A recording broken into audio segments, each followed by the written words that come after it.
Apocalypse, Reborn as a Monster, Lick Evolution Kingdom Building. By DreamTickler. In a world corrupted by treachery and ambition, Thorian Steelblade was a fearsome leader, on the brink of conquering the capital and etching his family's name into history. But betrayal came from within, leaving him broken and defeated. In his final moment, Thorian unleashed a devastating self-destruction spell to ensure his enemies shared his fate. However, Thorian awakens to find himself alive, but far from victorious. Transformed into a weak, white-furred creature called a White Kobold, he is lost and alone in an unfamiliar land. Stripped of his power and his kingdom, Thorian must navigate through a world where humans and monsters vie for supremacy. Can a fallen lion rise up from the dredges of being reincarnated as a mere dog, grasping back his former glory? Or will he fall to the depths of despair and the treacherous darkness of this world?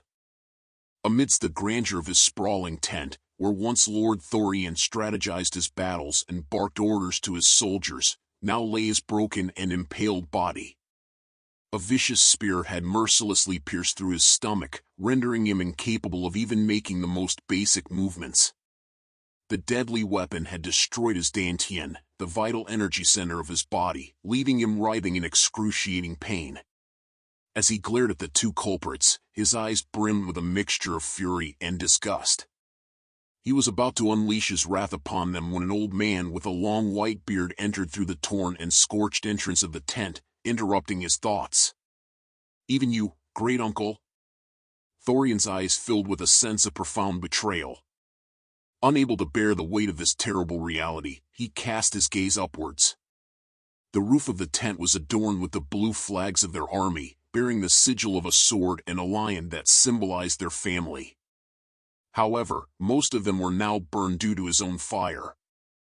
"I'm sorry, my lord, but you have grown too ambitious," the old man's voice, deep and wise, reverberated through the tent as he spoke remorsefully.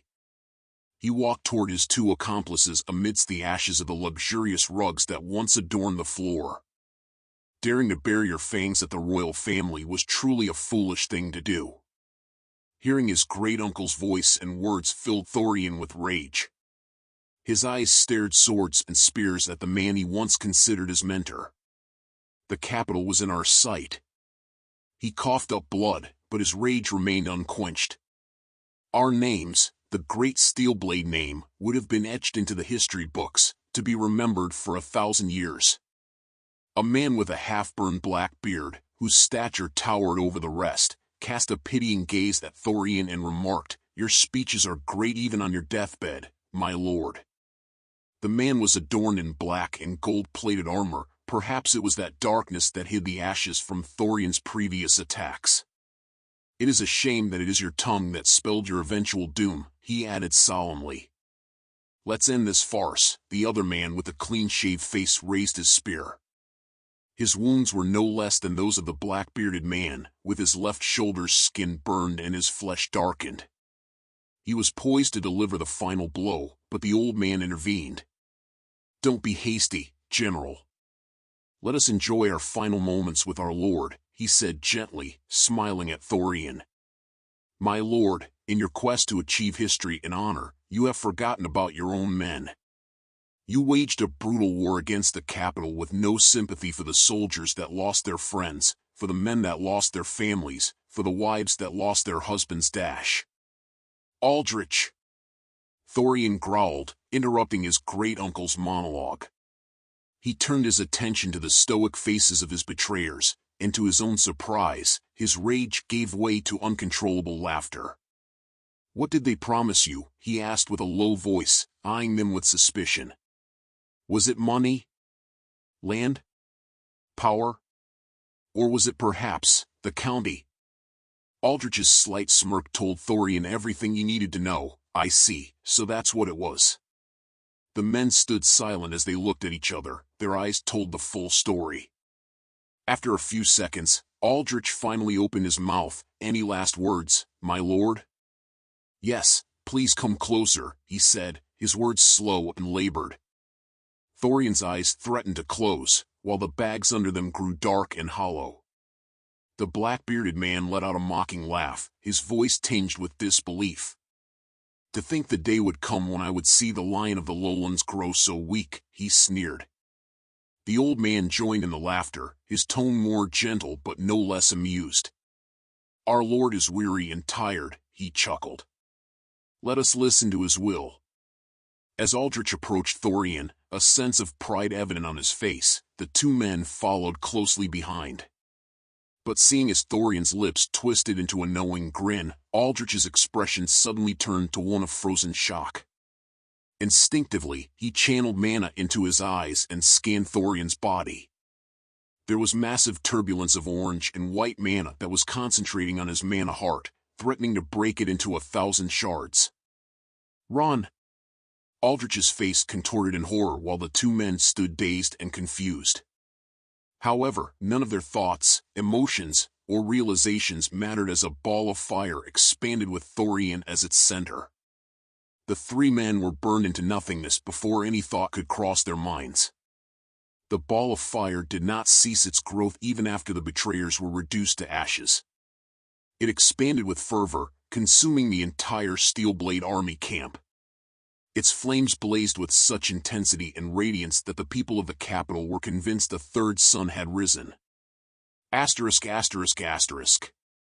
As Thorian gradually regained consciousness, he became aware of muffled noises that pulled him out of the darkness of the void. His mind was a blank slate, devoid of any thoughts or memories. It was like waking up from a long night's sleep after dreaming an entire lifetime. After a few seconds, his eyes adjusted to the new environment, and he could see the damp, rocky ceiling above him. He was momentarily confused before the memories of the past flooded back into his mind. Wait, how am I alive? He could clearly remember the faces of the three men that betrayed him, his marshal, his grand general, and even his great-uncle. They and who knows who else conspired with the dogs of the royal family and betrayed him when the crown was within their reach. One final battle was all they needed to take control of the capital, and the rest of the regions would fall right after. Good thing I have kept Sun's sacrifice a secret. Thorian chuckled as he remembered the look of pure horror on Aldrich's face. Sun's sacrifice, his self-destruction skill, had unleashed a power several times stronger than anything he had ever wielded before. By breaking his mana heart and releasing all the mana in his body, Thorian knew that none of his former allies could have survived the attack. But to think I would live too, Thorian cackled at the thought of his betrayers' plans all crumbling to ruins. I, Thorian Steelblade, stand victorious. However, something felt wrong. As Thorian looked at the rocky ceiling, he soon understood that he was in a dark cave. He stood up and looked around to understand what was happening, only to find himself surrounded by white-furred wolf-like monsters. White Kobolds. Thorian frowned. What am I doing amidst such weak and disgusting creatures? No matter how much he strained his brain, he could not come up with a reason for his stay in this cave. To make matters even more confusing, the White Kobolds in their pre-evolution, Kobolds, were monsters that mostly appeared in the fens and the forests of Sherwood, not the Midlands where the capital was located. TCH, no matter, let us get rid of these weaklings before we proceed any further. Acting on instinct, he reached for the mana heart in his chest and squeezed it, hoping to activate a spell. However, nothing happened. He did not understand what was happening, and neither did the small white Kobolds. They looked at him with clear confusion before they continued doing what they were doing, mainly sleeping and playing around. Is it because I destroyed my mana heart? Such thoughts swirled in his mind before he looked down at his hand. To be more precise, he looked down to what he thought to be his hand, but was now closer to a paw, with fur covering his palm and claws sticking out of the tip of his fingers.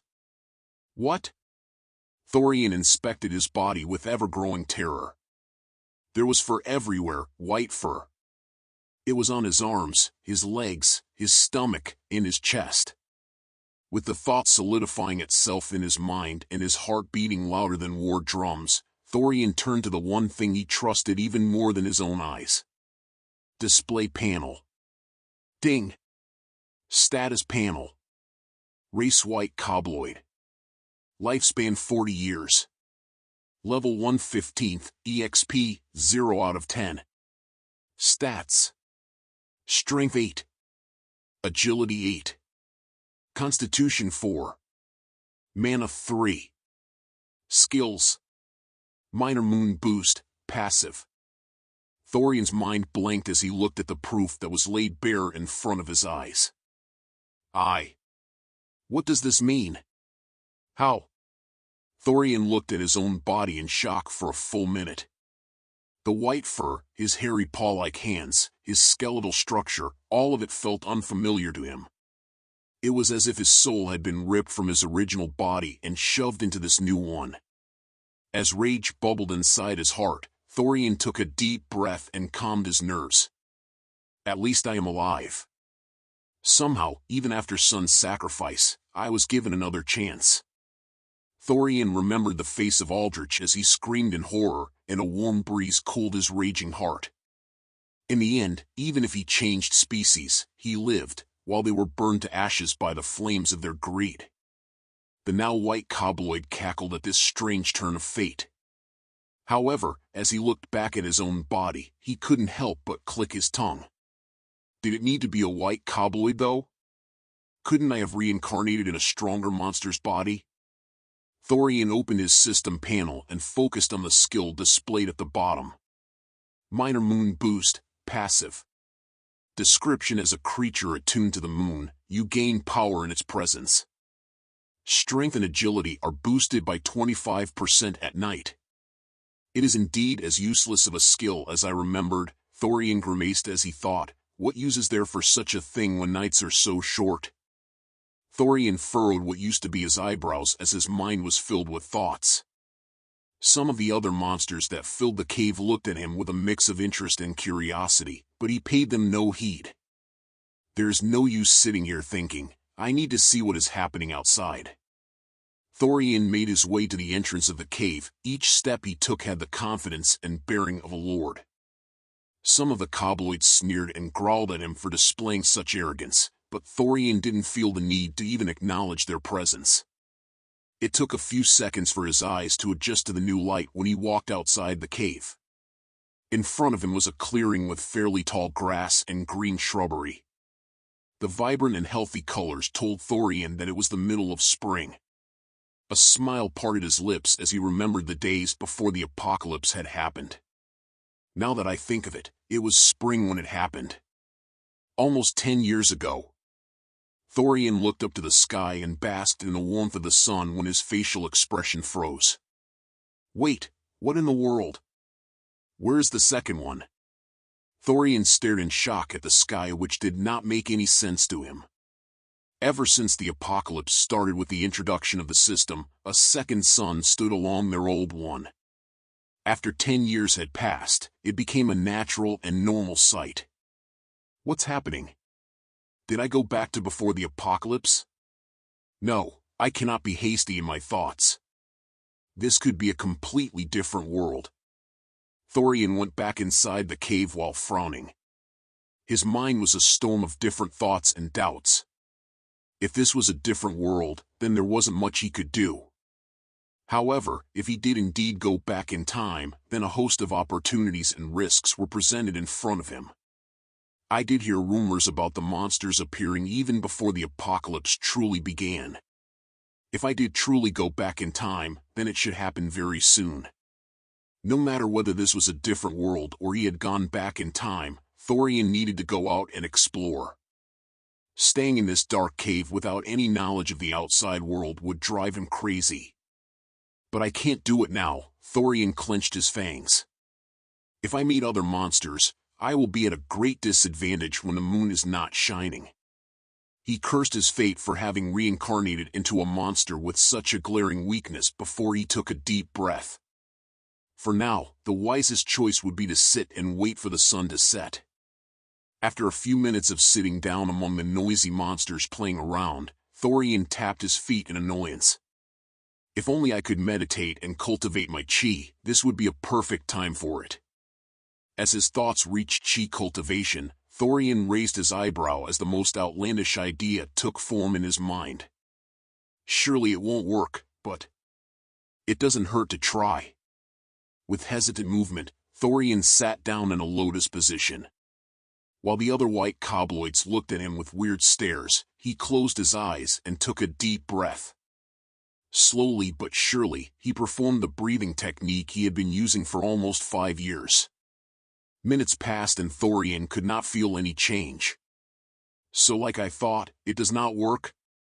Even as doubts crept into his heart, Thorian continued practicing his breathing technique. Since there wasn't much else for him to do, he did not feel that this was time wasted. As half an hour had passed, he finally felt the ether in the air slowly breaking through chi paths. What in the 7 hells? I have never seen paths that are this filthy and clogged. For a second, Thorian was about to stop his breathing cycle and curse out loud. In the 10 years that he had spent practicing, training, and teaching, he had never seen a body with this much filth inside of them. Hopefully, I can reach the first realm in this session. Even though this body was not the best suited for cultivation, Thorian felt secretly happy. One could only meditate for 1 session each day, such were the rules that the gods had enforced. Even the royals and imperials with their most luxurious cultivation houses could only meditate for 6 hours a day. A normal person without access to any facilities could meditate for 2. If this was another world that played by similar rules, then Thorian felt glad that he did not waste precious days and months before discovering that he could meditate. However, if he had truly gone back in time, then this was a boon that could not be ascribed a price. Minutes soon turned into hours as Thorian pushed the ether around him through his clogged and filthy chi paths. Thorian's meditation felt like chiseling through stone with a blunt pickaxe, as he struggled to clear his blocked chi channels using the natural energy of the world. Just as his session was about to end, ether finally fully cracked through Thorian's chi path and reached his dantian. Once it reached its natural destination, it transformed from pure ether to a chi that is truly his own. Congratulations, you have unlocked the cultivation system. Display panel. Ding. Status panel. Race White Kobloid. Lifespan 40 years. Level 115th, EXP, 0 out of 10. Cultivation Realm Chi Gathering First Stage, 7.9%. Stats. Strength 10. Agility 10. Constitution 7. Mana 3. Chi 1. Skills. Minor Moon Boost, passive. As he looked at the system panel in front of him, Thorian grinned. Good. A monster that can cultivate his chi? Now, that is something unheard of. Smelly poo. Thorian was confused by the angry deep voice before he turned and looked back. A monster that stood head and shoulders above the rest, a proper White Kobold, pointed at him with an angry face. The other monsters were also disgruntled as they stole glances at him. Smelly poo. Go lay clean. Thorian looked around him. He was surrounded by a black goo-like substance that stuck to his white fur. Smelly poo. Go lake. Thorian raised an eyebrow at the White Kobold that was slowly approaching him. The tone with which the monster was talking to him made the hair on his neck stand. His body physically reacted to the challenge to his authority. Is this thing trying to pick a fight with me? Thorian instinctively pushed the small amount of chi in his dantian to strengthen his body. However, just as the chi exited his dantian through his channels, all of his muscles tensed and locked up. No, this body isn't used to handling chi yet. As the realization hit him that he would not be able to move his body, the White Kobold took Thorian's silence as an act of defiance. The last thing he saw was the monster's fist before it punched him in the face. Thorian slowly opened his eyes and cranked his neck. A throbbing pain pulsated through his face and his whole body. The last thing he could remember before losing consciousness was the big kobold pummeling him with his fists. As he looked around, he found that the cave was empty. He took a look outside to see that the sun had already set. So that is why. They have gone out to hunt. Thorian knew that the White Kobolds liked to hunt at night. Due to their skills, they needed to be a nocturnal species that slept by day and hunted at the night. While he was still waking up from his forced slumber, a terrible smell assaulted his snout. He sniffed under his armpit, turning his head with a grimace. "I do need to clean myself." Looking down, he found that black sticky goo was still around him. If this was any normal day, a maid would have cleaned it already. Alas, this day was far from normal. Thorian stood up and walked toward the entrance of the cave. However, just as he took a few steps, he found a dark silhouette in the corner. "Who is there?" No response.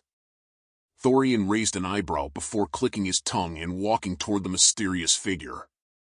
As his eyes adjusted to the darkness, he could see a midnight black kobold sitting in the corner. The monster was just looking down at the ground, not saying a word. "A night kobold? Interesting," Thorian muttered under his breath, before continuing to walk toward the mysterious creature. "Why are you staying here alone? Why did you not go with the rest of the pack?"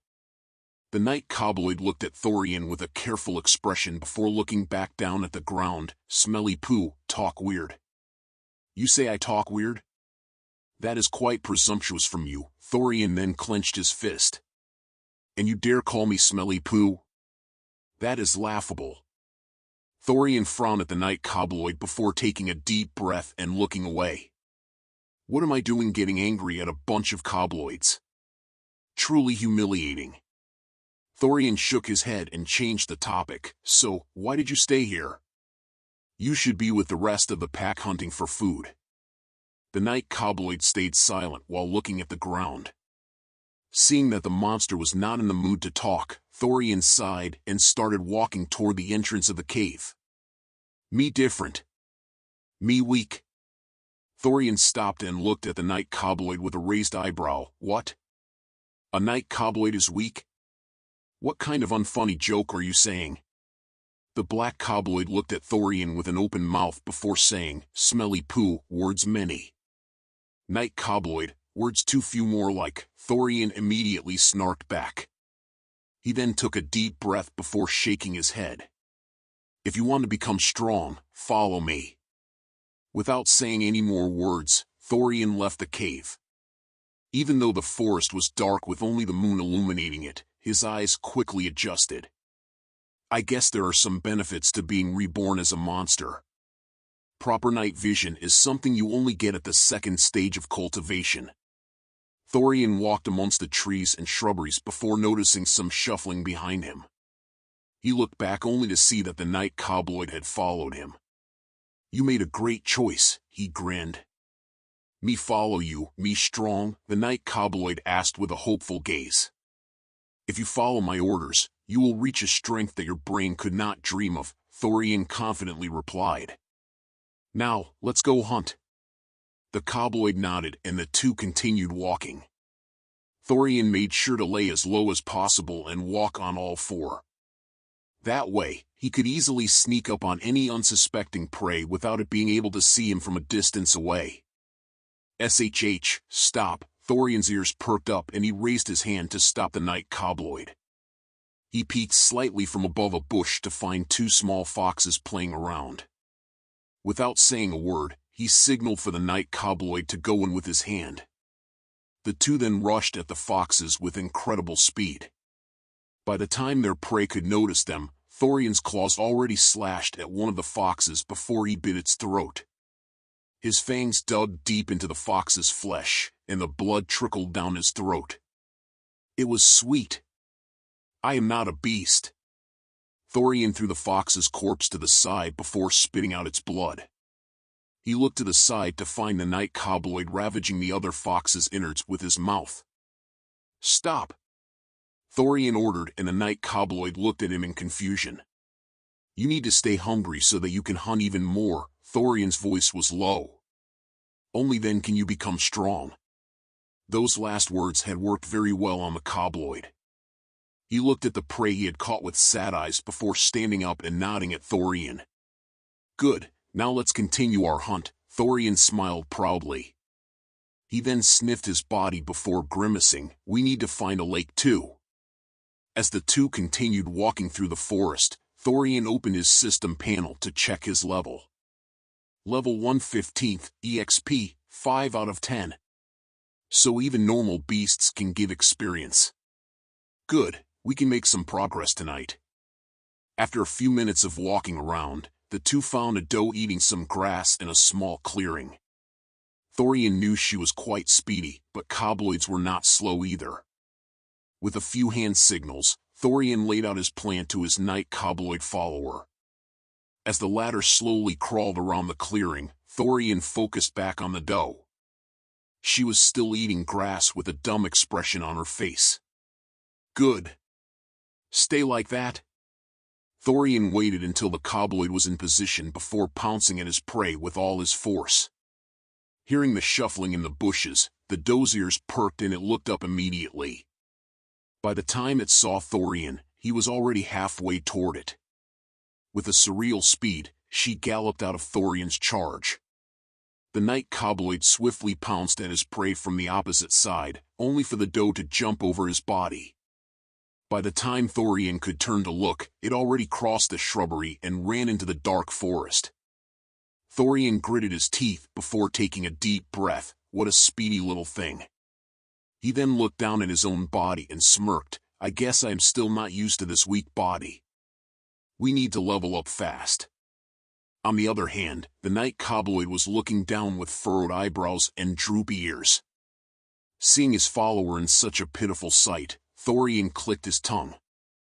Don't feel down from such a thing. Failure is just part of the process. The next one will not escape us. The two then continued their search for new prey. While the past failure ate away at the Night Kobloid's enthusiasm, he still followed him without saying a word. Meanwhile, Thorian's focus did not waver and his head was clear. Letting past failures cloud his judgment was a mistake that he learned not to make ages ago. After 15 minutes of walking, Thorian's eyes picked up something to his right. There were trees, tall grass, shrubbery, and a fallen ant-infested log. As he focused on the shrubbery next to the fallen log, he could see traces of a brown color. It was a sleeping doe. Once again, Thorian signaled for his follower to walk around and cut the doe's escape path. Slowly, without making a sound, the Kobloid walked to the other side. On the other hand, Thorian inched as slowly as possible toward his future prey, before the two were ready to hunt. Seeing that the Kobloid reached his position, Thorian charged at the sleeping doe with all his strength. Just as he was about to reach it, his prey's ears perked up and it stood up with great alertness. It immediately escaped before its eyes could even process what was happening. Just as it galloped out of Thorian's rush, the Night Kobloid pounced at its legs. His fangs dug deep into its thigh, giving Thorian enough time to catch up. Rather than biting it as he did with the fox, he chose instead to slash its neck with his claws. Level up. Hearing the beautiful ding in his ears, Thorian knew that the doe was dead. A refreshing wave of energy coursed through his body, melting both pain and fatigue away. The numbing in his face had cleared, his muscles strengthened, and his tendons became more explosive. Thorian grinned at the feeling of his progress before looking at the Night Kobloid. Did you level up too? Yes, the Kobloid nodded in enthusiasm. Me strong. Don't rejoice yet, Thorian chuckled. You will still grow much stronger tonight. He then looked at his body. Even though he felt great internally, his physical exterior was not a pretty sight. Other than the black goo that was sticking to his fur and hide, he was now covered in blood. Do you know where a lake might be? Yes, the Kobloid answered. Me no lake.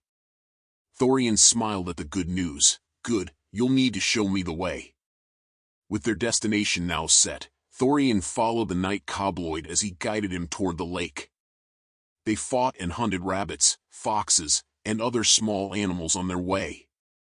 By the time they reached the lake, they had both leveled up to level 3. Thorian immediately took a plunge inside the lake. The refreshing feeling of water cleaning the filth inside his fur could not be compared to anything. It was as if he was reborn once again.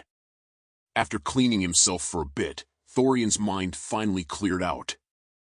Having to endure the suffocating and disgusting smell that was stuck to him made it hard to think of anything else. Now that he was cleansed, he could finally check out his system panel. Display panel. Ding. Status panel. Race White Kobold.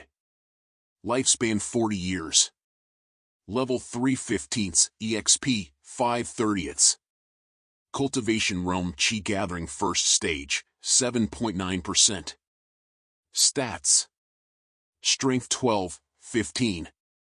Agility 13, 16. Constitution 8. Mana 3. Chi 1. Skills. Minor Moon Boost, passive. Seeing the increase in his stats, Thorian couldn't help but grin. Even though he was nowhere near the strength of his past life, this feeling of rapid progression was what he had missed. With his fur now clean and his smell bearable, Thorian could finally plan out his next moves. I need to know where I am. This place does look like the forests of Sherwood, but all forests look the same. He needed to know, once and for all, whether he had gone back in time, or if he was transported to a different world altogether. To do that, he needed to explore more. He looked at the night kobold bathing in the lake and asked, "Hey, what's your name?" "Name?" The kobold raised an eyebrow. Thorian clicked his tongue at his follower's dullness. "Yes, what's your name?" "I can't be just calling you the whole time." The kobold shook his head. "Me no name." "That makes it hard." Thorian looked to the side and thought before his eyes brightened up. "Oh, I found a good one for you. Nox. Your name shall be Nox from now on. It means night in the old language." Nox. The night kobold looked in thought at his given name before nodding with a smile. "Me like Nox." "Me Nox." "Good, I'm glad you liked your name," Thorian chuckled. "Now, let's hunt for the whole night. We need to grow strong." Nox nodded with a resolute expression. Nox strong. As such, the two walked back into the forest and started hunting once again. For 2 hours, they killed squirrels, rabbits, hares, foxes, deer, and other weak animals. However, as Thorian reached level 6, he noticed something. Level 6/15, EXP 0/70. Even after killing a few rabbits and squirrels, his experience had not changed one bit. Well, that was to be expected. Those small animals barely even counted when I was leveling up my class in the past. Once the difference in levels was high enough, low-level monsters were just no longer useful to kill. Fortunately, Thorian was able to cruise through the early levels by hunting rabbits and hares. However, now he would need to focus on bigger and stronger monsters. I hope those foxes and deer still provide some experience. Otherwise, I will need to start fighting true predators. Thorian looked at Nox and gestured at him with his head. "Don't hunt rabbits and squirrels anymore. We need to focus on deer and foxes, you understand?" Nox nodded at Thorian's words. "Fox deer." Nox understand. The two continued searching for a few minutes before Thorian's eyes landed on a large hollow log. He signaled Nox to go to the other side without saying a word. Thorian walked toward the opening of the hollow log with silent steps. As he looked down to see what was inside, he couldn't help but smile. There were 5 foxes, 2 parents and 3 children. Thorian felt no pity for the sleeping family. This was a kill-or-be-killed world, and he hated being the prey. The 2 kobolds massacred the fox family in less than a minute. They tried to escape, but there was no way out of Thorian's strong jaws. Level 6/15, EXP 19/70. So, 3 EXP for the small ones and 5 for the parents, huh? I guess that went down too. Small foxes used to give 5 experience for Thorian and the adult ones gave 8. While this decrease in gained experience was unfortunate, it was not the end of the world. At the very least, they could still hunt relatively weak animals and level up with not much risk.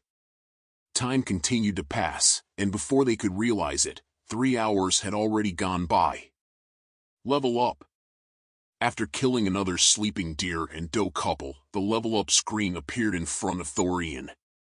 Even though the effects of the last level ups were not as potent as his first one, their accumulation profoundly changed him.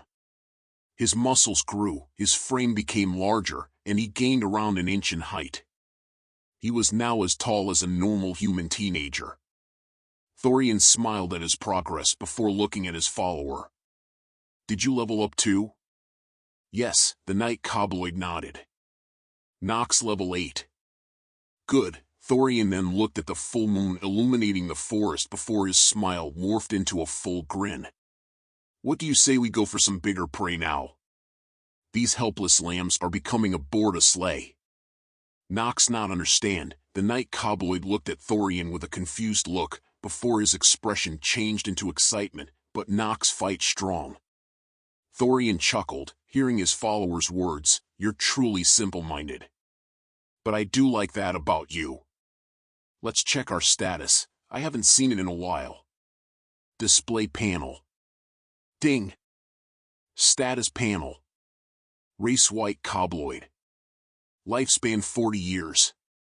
Level 8/15, EXP, 0 out of 110. Cultivation Realm Chi Gathering First Stage, 7.9%. Stats. Strength 18, 22.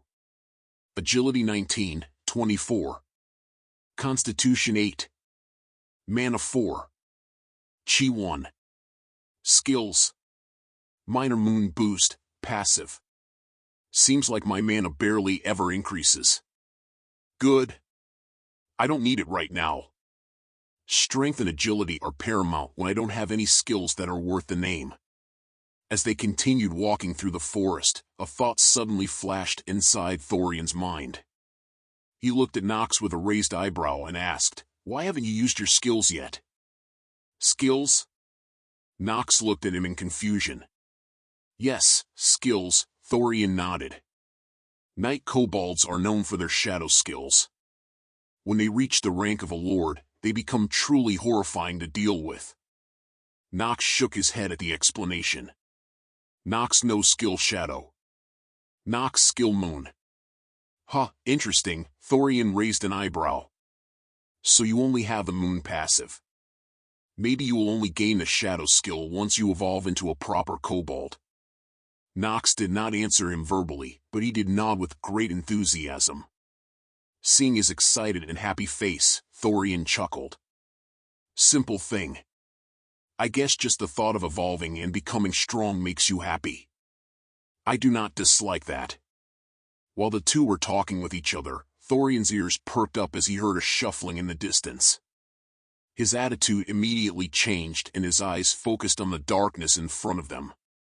After a few seconds, his pupils dilated and he could see as well as if it was a clear sunny day. The two went down on all four to camouflage their presence before they galloped through the bushes and shrubbery toward the direction of the sound. It took them barely half a minute of running before they found the answer to their questions. A wolf. A pack of 5 wolves was eating and yanking at the flesh of a hunted doe in the middle of a small clearing. Thorian couldn't help but grin as he looked at the apex predators that his own species was based on. It was as if he was looking at his own ancestors. Well, now I can't ignore them, can I? With his increased stats, Thorian was more than confident of his win. However, he still wanted to know how would these relics of the past compare to the monsters of the apocalypse. With a head gesture, Thorian signaled for Nox to go in. The two bolted into action with a ridiculous speed compared to the start of the night. Before the wolves could even react, Thorian slashed the first one's chest before biting into his neck. With a Herculean biting force, he yanked the wolf's corpse from the ground and threw it at the rest of the pack. Using this opportunity, Nox pounced at one of the disoriented wolves and savagely bit into its stomach. His fangs slashed and pierced through its underbelly's flesh like it was made of soft fabric. The guts and innards of the wolf gushed through its open stomach and the kobold ate them hungrily. Thorian winced at the savagery of Nox before focusing back on the last 3 wolves. Their ears were perked up and their fangs were bared as they growled at the 2. In but a fraction of a second, 2 of the wolves rushed at Thorian from both sides, but to him, they were terribly slow.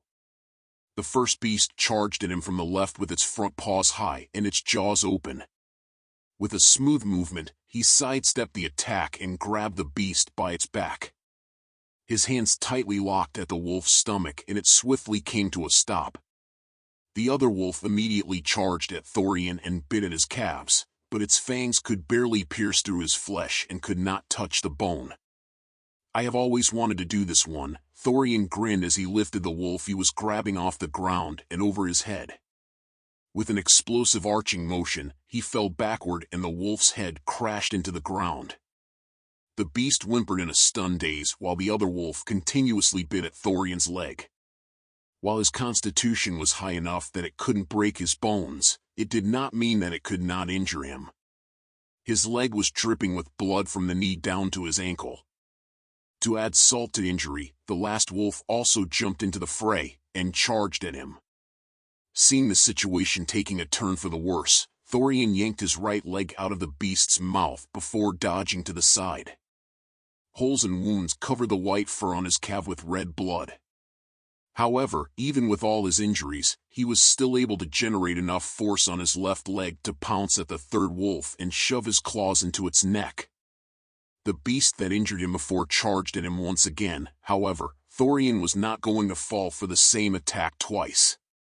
He grabbed the third wolf by the flesh of its neck while it gurgled and growled and threw it at the beast charging at him, sending both flying backward. Without wasting another second, he pounced at the 2 on his uninjured leg and slashed through the second wolf's neck like lightning striking from the skies. Blood shot out like a fountain as the 2 beasts trashed on the ground. Thorian then shifted his attention to the last wolf. It was still in a daze from Thorian's suplex, but the latter did not want to give the beast any chance as he pounced at it before it could regain its balance. His fangs dug through the beast's hide and flesh, cutting the arteries and letting the blood flow in his mouth. Just as the sweet taste lingered on his tongue, Thorian stood up and spat out the beast's blood with a grimace. He continued to spit out the wolf's blood until the taste completely left his mouth. By then, his prey had already stopped gurgling and life left its eyes. He looked at Nox only to find him feasting on his wolf's flesh like it was Thanksgiving. How utterly savage. I need to introduce some manners to this tribe if they want to become my subjects. With the battle now over, the adrenaline that was rushing through his system had died off, and his past mistakes caught up to him. He winced in pain as he looked at his right leg. It was as if that one part of his body changed subspecies. Well, no matter. After a level up or 2, it should be good as new. With that thought in mind, Thorian checked his experience bar to see how far he was from leveling up. Level 8/15, EXP, 60 out of 110. Thorian raised his eyebrows and smiled as he looked at the number in front of him. He then looked at the corpses of the wolves around and chuckled. So each one of them is worth 20 experience? Maybe we should be focusing on them rather than those poor foxes. While lost in his thoughts, Thorian's ears suddenly perked up at a sound in the distance. He immediately looked at Nox and signaled for him to hide. The cobloid nodded at his signal and the 2 ran to the bushes. After a minute of waiting, they could finally see the source of the noise. It was humans. Forget about seeing something like this. I have not even heard about a beast like this one. A man wearing leather armor grimaced as he looked at the creature he was holding by the leg. It had blue skin, and its frame was like that of an 8-year-old child, one that had survived his whole life on a diet of water and flour. You think we're gonna get some good cash for it? A younger man laughed as he looked at the creature. I heard that the Lord enjoyed exotic animals. Maybe he's going to like this one. Maybe if we had brought it alive, an older man chuckled. He was better equipped than the rest, with shoulder plates and a chest piece covering his upper body. His small, well-trimmed beard showed that he was much better off than the rest of the soldiers. The fact that he stood at the front with confidence cemented that he was their leader. "If we found one, we're going to find others," the young man laughed. He looked back at the monster that they were dragging by the ankle and said, "It probably got lost from its pack. We can search for them when the sun is out." The leader of the squad of 5 smiled before looking forward. As they approached a small clearing, he couldn't help but frown. "Wait, careful." The middle-aged man raised his hand to stop his squad before walking into the clearing. 5 wolves were left dead. Some of the beasts were savagely ravaged while others were killed in a more clinical and precise fashion. "What in the world?" The young man walked next to the leader and looked at the scene in front of them with an incredulous expression. What could have killed these wolves? A bear? Bears aren't usually in this part of the forest. The leader shook his head. He looked with concern at the bodies of the wolves before kneeling and checking one of them. "Bears are savages. They will break all your bones and tear off full chunks of flesh. Half of these wolves were killed with one strike." The young man raised an eyebrow. "Then what? Was it some hunters?" "Hunters don't have claws." The captain shook his head. He then looked at the wolves that were savagely eaten, and that wouldn't explain those two. The middle-aged man looked with furrowed eyebrows at the scene while lost in thought. Suddenly, his eyes got used enough to the darkness that he could spot a smidge of red reaching to the left. His eyes followed the trace of blood as it led to some shrubbery at his left. Without saying a word, the captain looked at the young man and signaled with his head to follow the trace.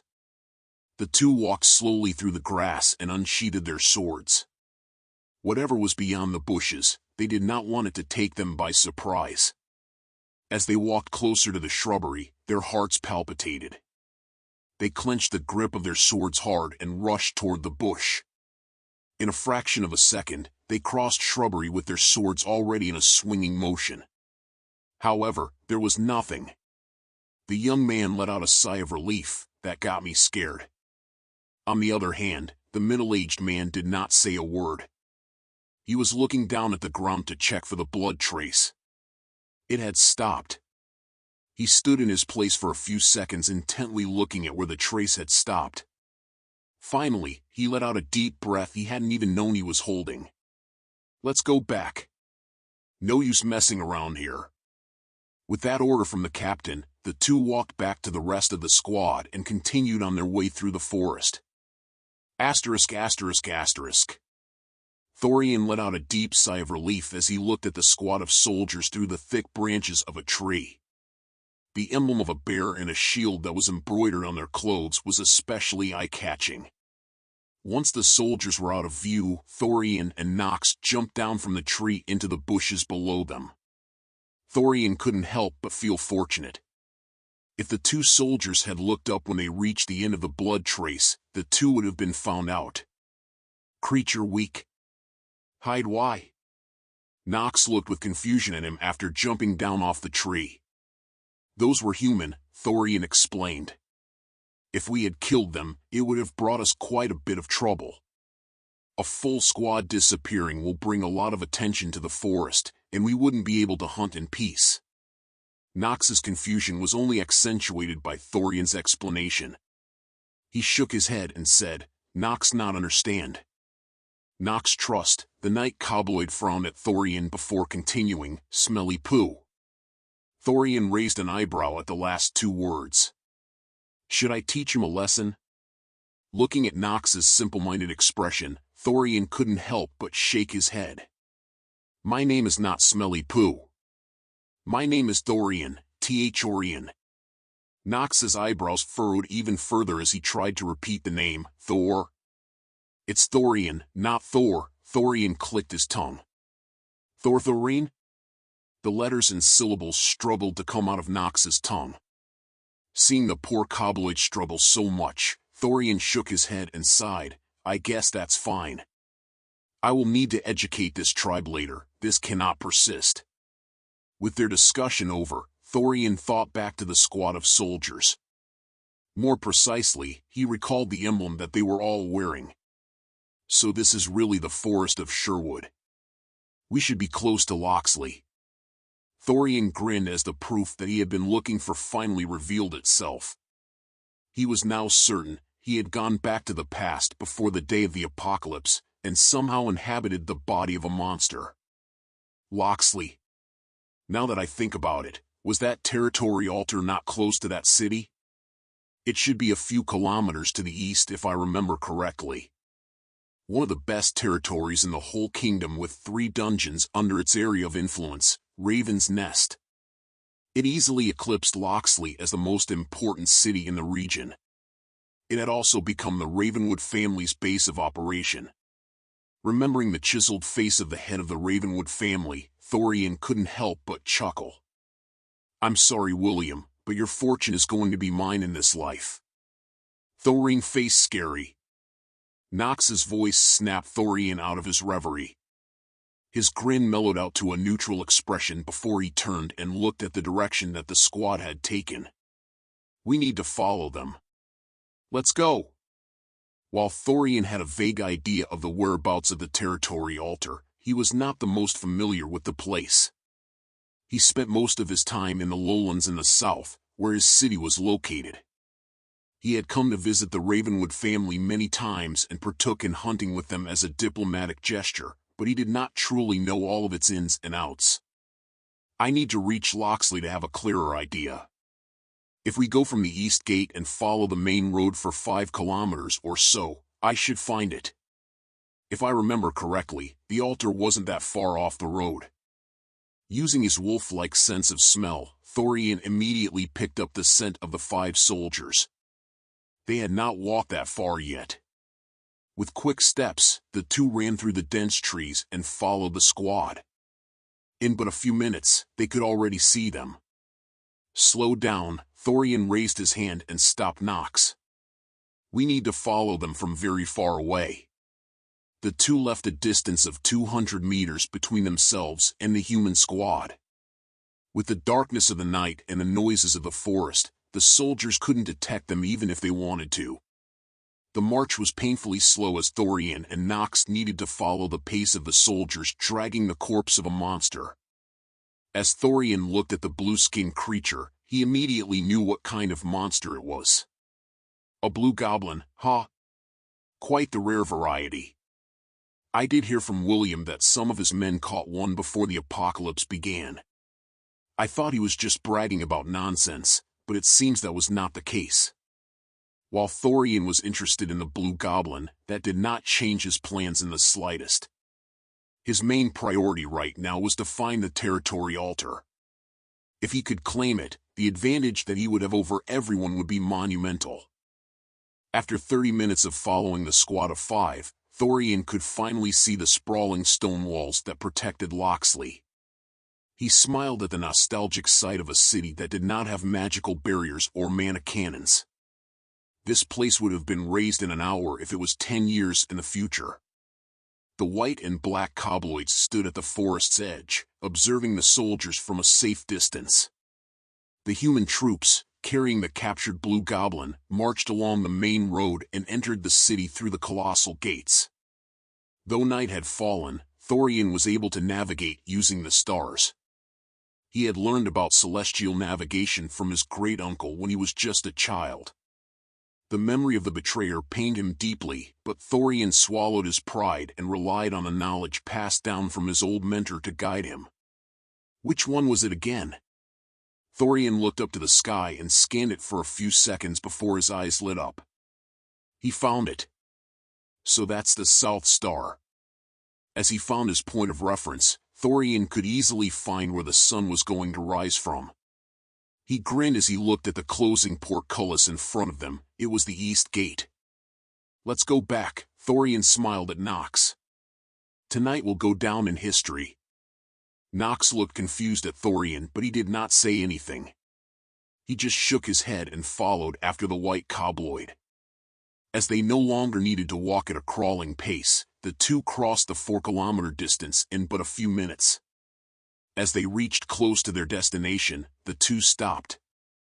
Thorian looked at Nox and laid out his plan. I will be searching on this side. You will be going to the other side of the road.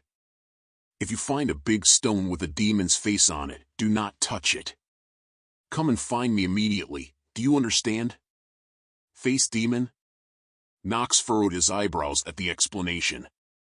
Thorian let out a sigh. You will know it when you will see it. Now, do you understand? Nox nodded his head. Nox understand.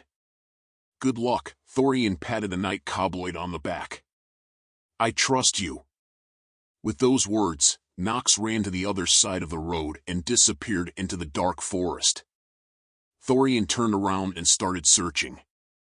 It should be buried somewhere around here, but it shouldn't be fully under the ground. Thorian darted about, his eyes scanning the surroundings intently. He focused on anything that stood out from the trees, examining it with great meticulousness. As minutes ticked by, Thorian's gaze fell upon a rock outcropping concealed behind dense shrubbery. He made his way through the bushes and circled the formation, his lips soon parting in a triumphant grin. Found you. Thorian chuckled under his breath as he covered his face with his hand. It took all of his self-control not to indulge in a maniacal burst of laughter. He then put his hand on top of the demon's face and said the incantation that he had memorized for so long in his head. I, Thorian Steelblade, claim this territory by the divine right I have been given. Thorian's vision shattered. It was as if he was looking at the words through a shattered window. Words and screens started appearing in front of his eyes. System error. The system error message kept repeating itself in front of Thorian's eyes before his vision was assaulted with a myriad of colors. Black, red, and gold all merged and accentuated one large screen. Create dungeon. Become the dungeon boss.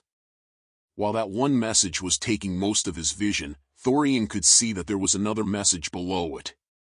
Its screen was small and gray, making it easy to ignore when compared to the fanciness of the first one. Create village. Become lord. Thorian couldn't help but chuckle at the ridiculousness of the situation. I see, so the system does not want me to create a village. Well then, I am very sorry. Without wasting a second, Thorian chose the second message. At first, nothing happened, but his vision suddenly swirled with shadows and darkness. System error. System error. System error. Compatible host found. System recalibration. Congratulations, Thorian Steelblade, you have become a lord. Please choose a name for this village. Thorian thought for a second before smiling when he found a suitable name, Wolvendale. The village shall be named Wolvendale. Let it be in homage to the future I have robbed from you, Raven's Nest. A golden light emerged from the territory altar and merged with Thorian. He felt it digging deep into his flesh and bones and merging with his blood. A sense of connection tied him with his territory as if he could feel anything that was inside of it. For bursts of light emerged from the four cardinal directions. Each of them was exactly 40 meters away from the altar. The statues have emerged. This will prove useful. As the apocalypse had not yet begun, Thorian was uncertain about the extent the system was functional. He could only feel fortunate that the class statues had appeared and that he did not need to wait until all the monsters crawled from the depth of the earth.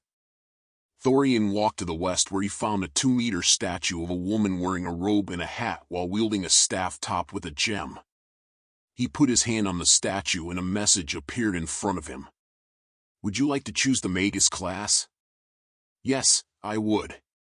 A sky blue light seeped from the statue and merged with Thorian.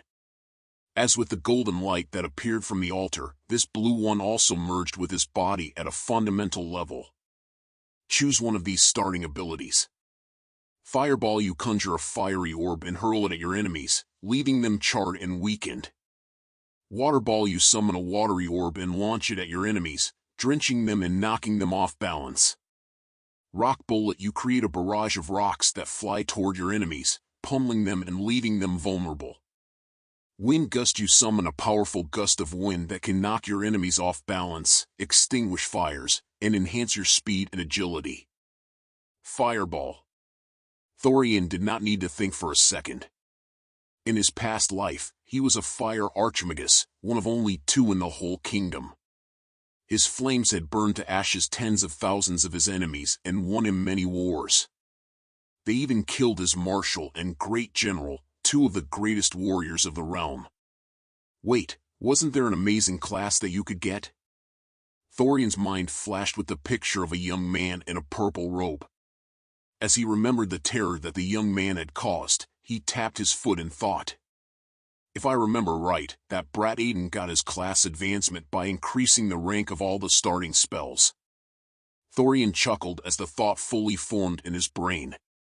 Aiden, a young magus that started 3 years later than all of them, joined the top 10 magus council even without being an archmagus. The secret was from his first class advancement, where he became an elemental magus. It was a class that was terribly hard to advance but gave its users immense power. Even as a lower rank, he was able to go toe-to-toe with other archmagi. I won't be able to advance as early, but I will become that much stronger later. Thorian weighed the pros and cons in his mind before shaking his head. What is there to think about? It is one, if not the strongest class advancement possible. I will be spitting in the face of my ancestors if I do not take this opportunity. Thorian took a deep breath as he steeled his resolve. Now that he had become a magus, he would be able to accelerate his plans. Display panel. Ding. Status panel. Race White Kobold. Level 8/15, EXP, 60 out of 110. Class Magus. Level 0/20, EXP, 0 out of 10. Lifespan 40 years. Cultivation Realm Chi Gathering First Stage, 7.9%. Stats. Strength 18, 22. Agility 19, 24. Constitution 8. Mana 4. Chi 1. Skills. Minor Moon Boost, passive. Fireball, active.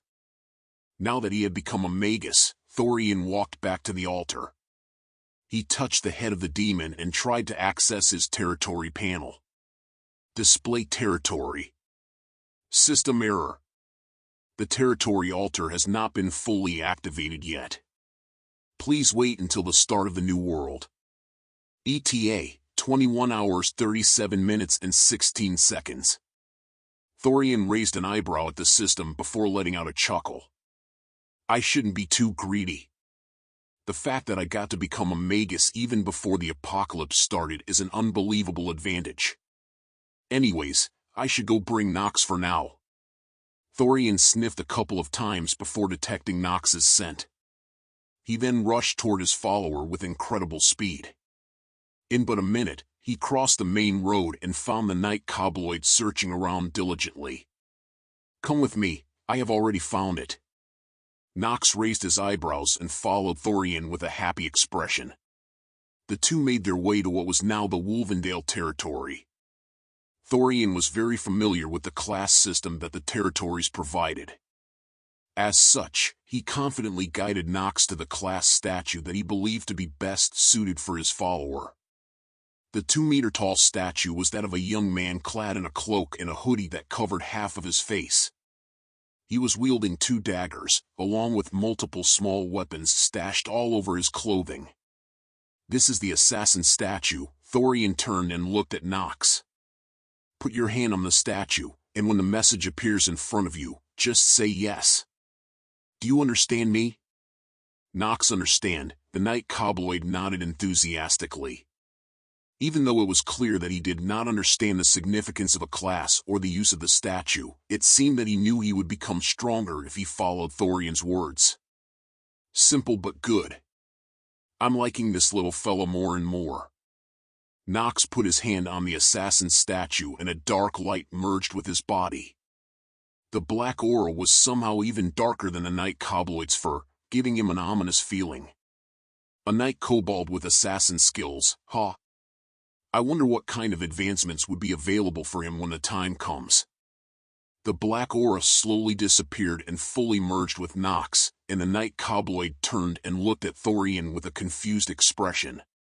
What skill did you choose? Nox furrowed his eyebrows as he struggled to say the skill name, backbacked. Stab. So, you chose backstab, Thorian nodded with a smile. Good choice, it will work well with your shadow abilities once you evolve. Nox stab. Nox strong. The White Kobold smiled from ear to ear. Thorian didn't know if that was cute or creepy. Well, let's continue our hunt. Thorian's expression turned serious. We need to kill as many as we can before the apocalypse begins. Apocalypse? Thorian looked at Nox's confused look before sighing and turning around. You will know soon enough. The two made their way in the direction of their original den for 5 minutes before they found the opening of a burrow. As Thorian put his hand inside, he quickly understood that it was complex and big. Good, Thorian grinned, this is a perfect place to test my new skill. Fireball. A large amount of mana pulsated from his chest before making its way to his hand through thousands of channels. The mana that was traversing his body felt hot and violent, but it did not cause him pain, just a mild sense of discomfort. Flames appeared above his palm and converged into a small ball. Thorian shoved his arm inside the burrow and launched his spell before instinctively yanking his arm back out. An explosion shook the ground below him before flames rushed out of multiple entrances all around the two Kobolds. Level up! Level up! Thorian frowned at the unexpected notifications before his eyes brightened up with understanding. I forgot about the class. That should be what leveled up. Display panel. Ding! Status panel. Race White Kobold. Level 8/15, EXP, 60 out of 110. Class Magus. Level 3/20, EXP, 17/30. Lifespan 40 years. Cultivation Realm Chi Gathering First Stage, 7.9%. Stats. Strength 18, 22. Agility 19, 24. Constitution 8. Mana 4. Chi 1. 3.6. Skills. Minor Moon Boost, passive. Fireball, active. Seeing the free points that he had accumulated, Thorian smiled. He was now finally able to control which stat did he want to raise with each level up. My other stats increase naturally as I level up my race. I should put my points all in mana so that I can use my spells more. Mana, 4-10. When Thorian used his fireball spell, he felt that half of the mana in his core was yanked out, leaving him slightly fatigued. However, after increasing his mana stat, he felt refreshed once again. With his new mana pool, Thorian felt that he could use his fireball skill 3 more times before he would run dry. Thorian strong. Nox looked at Thorian as if he was a god. His mouth hung open and his eyebrows were raised high. Let's find more burrows like these. They're very efficient. Thorian grinned before walking from the scene of his genocide as if nothing had happened. Nox followed shortly after him. The two continued terrorizing the forest, moving from one area to the next. Whatever animal they would find they would kill. Rabbits, hares, foxes, wolves, deers, boars, and monkeys, none were spared. As such, 3 hours quickly passed. Level up. This time the notification was not about his class level, but his race. Level 9/15, EXP, 0/130. Finally, that took a while. The sharing of EXP between my race and my class is going to make progress in both of them truly grueling. After the two had moved on from killing small and harmless animals, Thorian quickly noticed a peculiar phenomenon. The amount of experience that he gained from killing wolves was split between his race and class level. Most of the experience was going to his class level, which made progressing his race even slower than before. Nox, did you level up too? Thorian turned around to see his follower finishing off the last wolf with a bite through the neck. The White Kobold yanked the dead beast to the side and walked toward him. Blood dripped down his face as he grinned. Nox level 9. Good progress, Thorian nodded. What about your class? What's your assassin level? Nox frowned for a second before answering, Assassin 7. I see. I guess that only makes sense. Thorian looked down and checked his Magus level. Level 8 20ths, EXP, 3 out of 110. After using all his free points, his mana grew by leaps and bounds. Mana, 10-25. Even though his mana pool was less than half full, Thorian could still use his fireball spell 3 more times. At this regeneration rate, my course should be full in 2 hours or so. That's if I don't use fireball in the meantime. As rabbits and hares no longer contributed any experience to his class level, there was no more reason for Thorian to abuse his spell. With his physical stats boosted by his passive, there were very few animals that could give him any trouble in the forest. Even a pack of wolves would fall in but a few minutes to the 2 kobolds' assault. The night sky had a slightly orange and red hue mixed with the darkness of space. The beautiful twilight was a sign of the cracking dawn. Let's go back to the cave, Thorian ordered before his serious expression mellowed to a soft smile. Let's show them your new self, Nox. Your strong self. Nox looked down with an open mouth for a second before looking at Thorian and bobbing his head up and down. Nox strong. I feel like I heard those 2 words 1,000 times now. Thorian shook his head. Let's go. As the 2 made their way to the cave, they made sure to hunt any big or strong enough animal that had the misfortune of being in their way. The scent of blood and damp earth filled the air as they traversed the dense forest, with shadows cast by the towering trees swaying gently above them. The distance that should have taken them a dozen minutes if they ran with no distractions ended up costing them 2 hours. However, the upside was that they leveled up both their race and class, their increased strength and abilities evident in their every move. The sun had already risen high in the sky by the time they reached the entrance of the cave. Shafts of sunlight pierced through the canopy above, casting a warm glow on the dark, moss-covered rocks surrounding the entrance. The sound of crunching leaves and the occasional guttural growl marked the presence of the kobolds nearby. As expected, the pack that had gone hunting in the night was back. Inside the cave, a number of kobolds were feasting on the fresh kills, tearing at the meat with their sharp teeth. Others were busy cleaning and sorting through the animal carcasses, preparing to store or preserve the leftovers. Meanwhile, a few weary kobolds were resting, their bodies sprawled across the cave floor after a long night of hunting. Good thing I let my mana pool fill up to the brim and didn't use it. I will be needing it. Attention, gentlemen. May I have your attention? Thorian walked with confident steps toward the end of the cave. His footsteps echoed against the stone floor, a rhythm that seemed to captivate the monsters. After he passed by all the kobolds, he turned around and faced them, his voice echoing through the cavern. From now on, this tribe will be under my rule. I will be your king. From now on, this tribe will be under my rule. I will be your king. Thorian's words resonated through the cave, drawing all the monsters' attention. They looked at him in confusion and surprise, before the White Kobold let out a chuckle. Smelly poo! Smelly head! The kobold's chuckle transformed into maniacal laughter. The rest of the kobolds followed his lead, and a cacophony of laughter encompassed the cave. Is that really the level of insults we are dealing with? Thorian raised an eyebrow but did not say a thing. He just stood with his chest proud, looking directly at the kobold that stood half a meter above him. No smelly poo! Nox shouted from the back before walking in anger toward the White Kobold. Thorian Strong. That's not my name, Thorian muttered under his breath. However, he had a smile on his face as he looked at Nox facing an opponent that was stronger than him. Thorian? The kobold raised an eyebrow and growled. Black weak.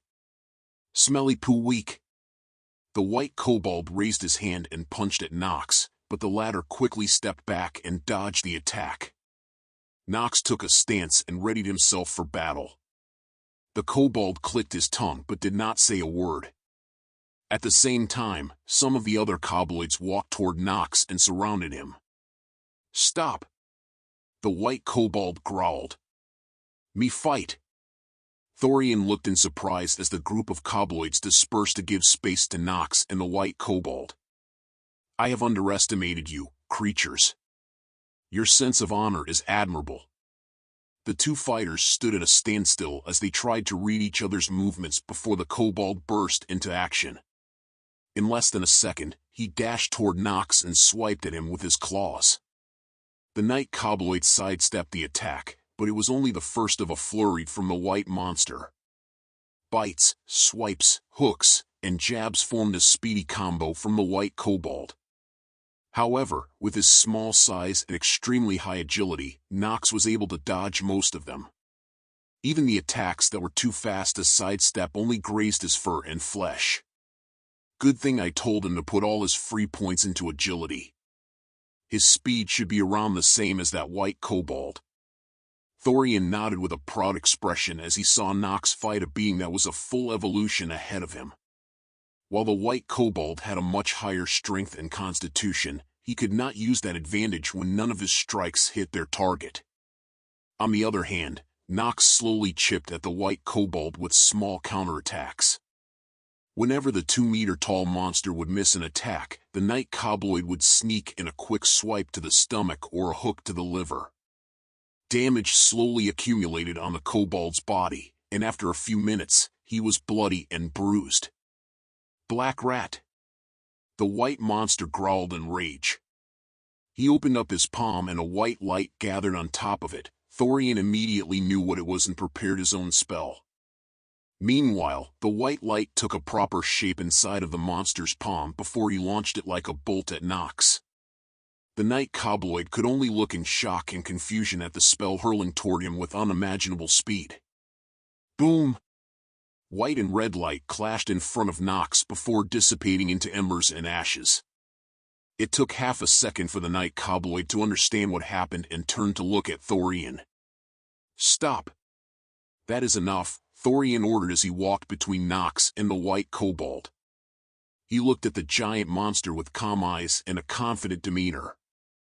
"If you want to fight someone, you can fight me."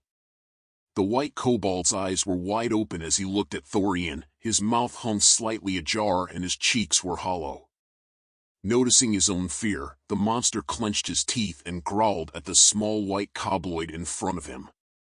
"Smelly poo! Weak!" White light emerged once again atop the kobold's palm before he launched his white bolt at his enemy. "Stupid!"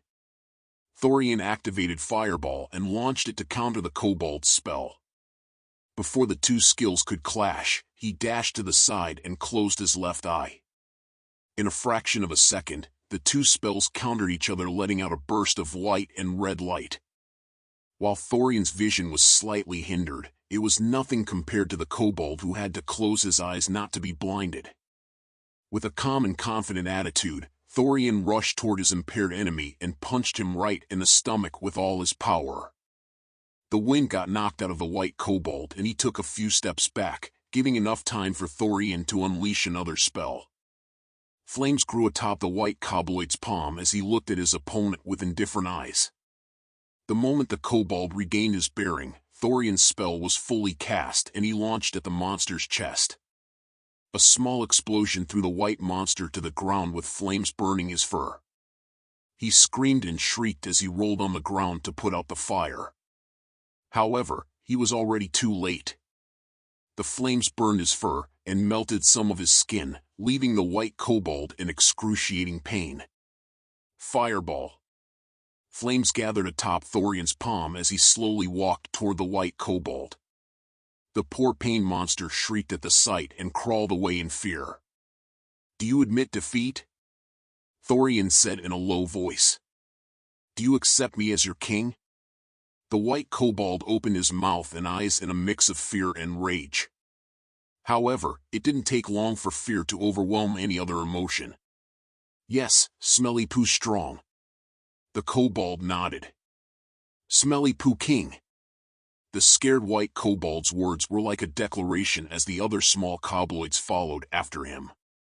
The full cave was chanting, "Smelly Poo King! Smelly Poo King!" Each utterance of those 3 words was like a strike of a hammer on Thorian's nerves, making him grit his teeth and clench his fists. "That is not my name." Thorian's shout cut through the noise like the Red Sea. Everyone looked at him with shivering eyes, afraid that they will be next on the menu to be roasted. "Not Smelly Poo. Thorian." Nox walked forward and explained with an enthusiastic expression. "Thorian King. Thorian King." Nox's explanation and words were like a lifeboat to the dozen or so cobloids that chanted his 2 words. "That is not my name either." Thorian wanted to explain the misunderstanding, but he just sighed in the end. His name was seemingly too hard for the cobloids and kobolds to pronounce. Minutes passed and the chants soon died down. After some silence had finally returned to the cave, Thorian took center stage. "As your king, my orders are absolute.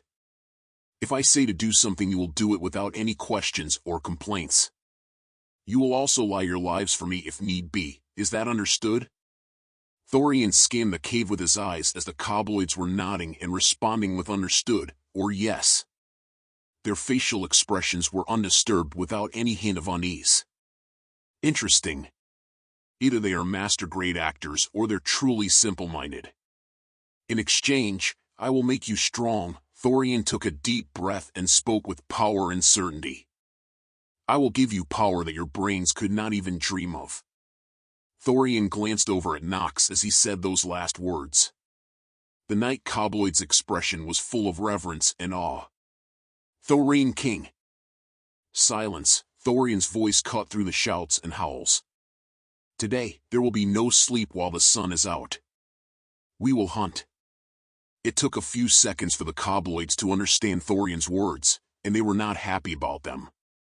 All of the monsters were looking at each other in confusion, fear, and loss. "I understand that you're fearful." Thorian lowered his voice and talked more gently. "But there is no need to be scared. You have seen it tonight, right? There aren't any strong monsters here. You can kill almost everything." Seeing that even his clear explanation did not have much effect, Thorian lightly shook his head before opening his palm with a confident smile. A burst of flames raged as he conjured his spell. "Don't you want this power? Don't you want it now? I can give it to you." Thorian's fireball dazzled the small cobloids as they looked with open eyes and mouths. They screamed and howled in excitement with only a few intelligible Thorian-s and King-s shouted here and there. "This is surprisingly easy." Charismatic speeches were something Thorian was accustomed to throughout his life. However, even with his experience, it would have taken him some degree of preparation to have the same effect on a crowd of humans. However, for cobloids, there was no need to plan his people or do any extensive research, just showing them what they wanted to see was enough. Well, maybe they are not that different. "Nox," Thorian gestured to his most trusted follower. The Night Cobloid immediately walked toward him with a serious expression. "Take everyone outside and wait. We will start our hunt soon." Nox nodded before looking at the rest of the cobloids. A slight smile parted his lips before he masked it with a neutral expression. "Outside, go." The group of 13 or so white cobloids followed after the black one, leaving only Thorian and the injured kobold in the cave. The large kobold looked at Thorian with a mix of fear, rage, and bitterness, but Thorian did not say a word. "Smelly poo. Me no follow." "I can give you that right." Thorian walked toward the injured monster with confident steps. His demeanor conveyed a certain pride and arrogance as if he was the owner of the cave.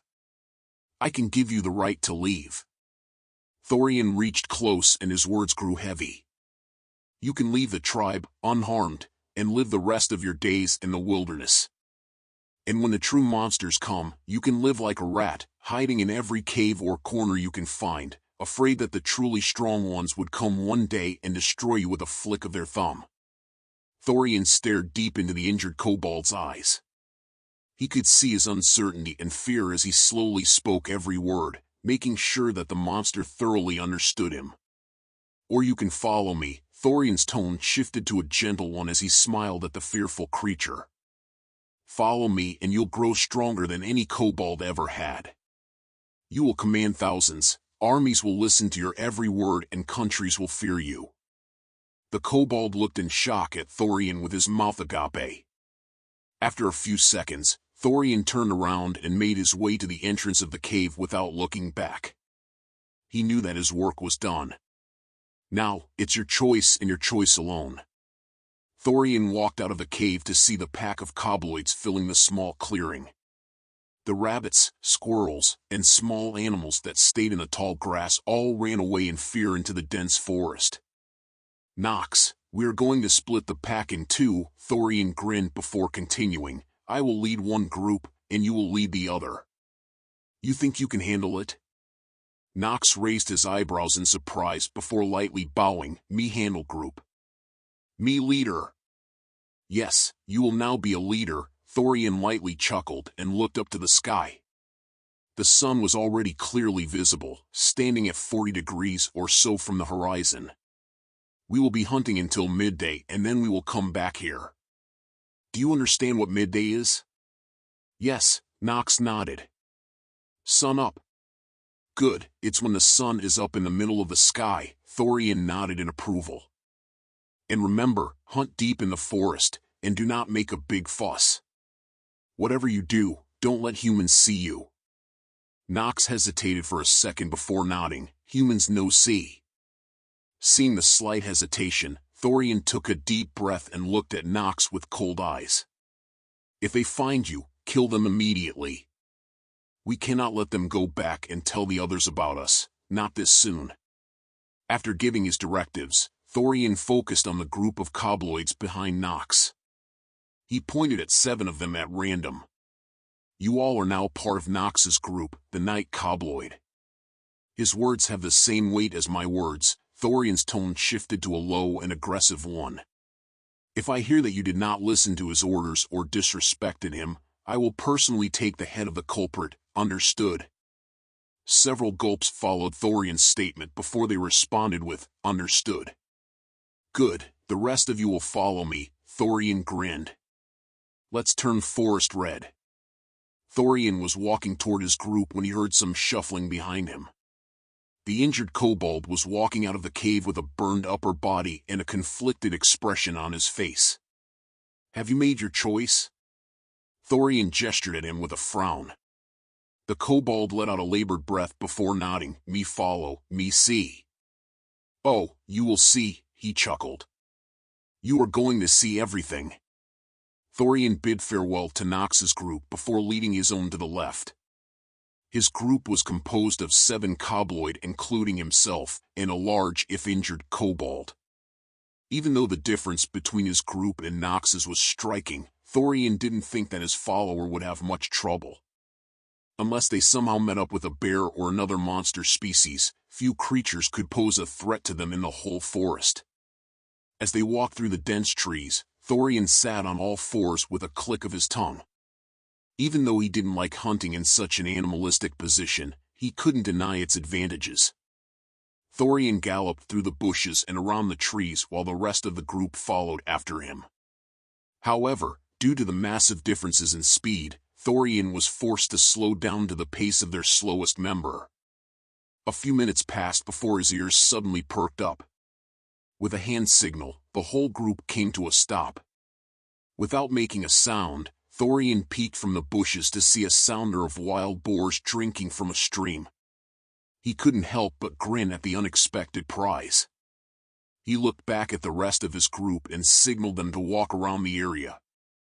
By taking up more space, there would be less of a chance for their prey to escape. Once everyone was in position, Thorian gave them the signal and rushed at the boars. Even though the poor animals reacted immediately, they could not handle what came next. Fireball.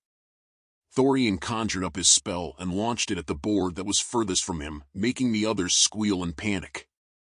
He then pounced at the slow prey next to him, bit its neck, and crushed its throat. On the other hand, even though the kobold was injured, he was still the fastest in the group. He jumped to the other side of the stream and cut the boar's escape path. This little scuffle gave the rest of the group enough time to catch up and hunt their prey. Once the boar stopped thrashing, Thorian jumped at the next and slashed its side with his claws. Blood and gut gushed out as the poor beast screamed and fell to the ground. With a merciful strike, he cut its neck open, leaving it to die. The rest of the kobloids finished the job and killed all the boars before digging in fervently. Their eyes glistened hungrily as they ate their prey. "Stop!" Thorian's order cut through the haze of victory. All the monsters looked at him in confusion. However, they soon became fearful when they saw his expression. "We are here to hunt, to become stronger, not to indulge in this gluttony." Thorian scanned each and every one of his group members with cold eyes. "Are you going to waste hours eating these weak beasts when you could be hunting more prey and growing stronger?" He then walked out of the stream and without even turning back and looking at them, he barked out his orders, "Stand up, let's move."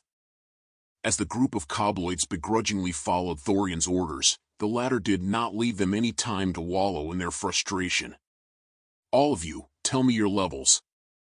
The kobloids hesitantly answered Thorian's question. Other than the large kobold, they were all between the level of 4 and 5. Unsurprisingly, the kobold was level 1. There shouldn't be many monsters he can hunt that would give him experience. Maybe a bear? There was also that goblin that the soldiers caught.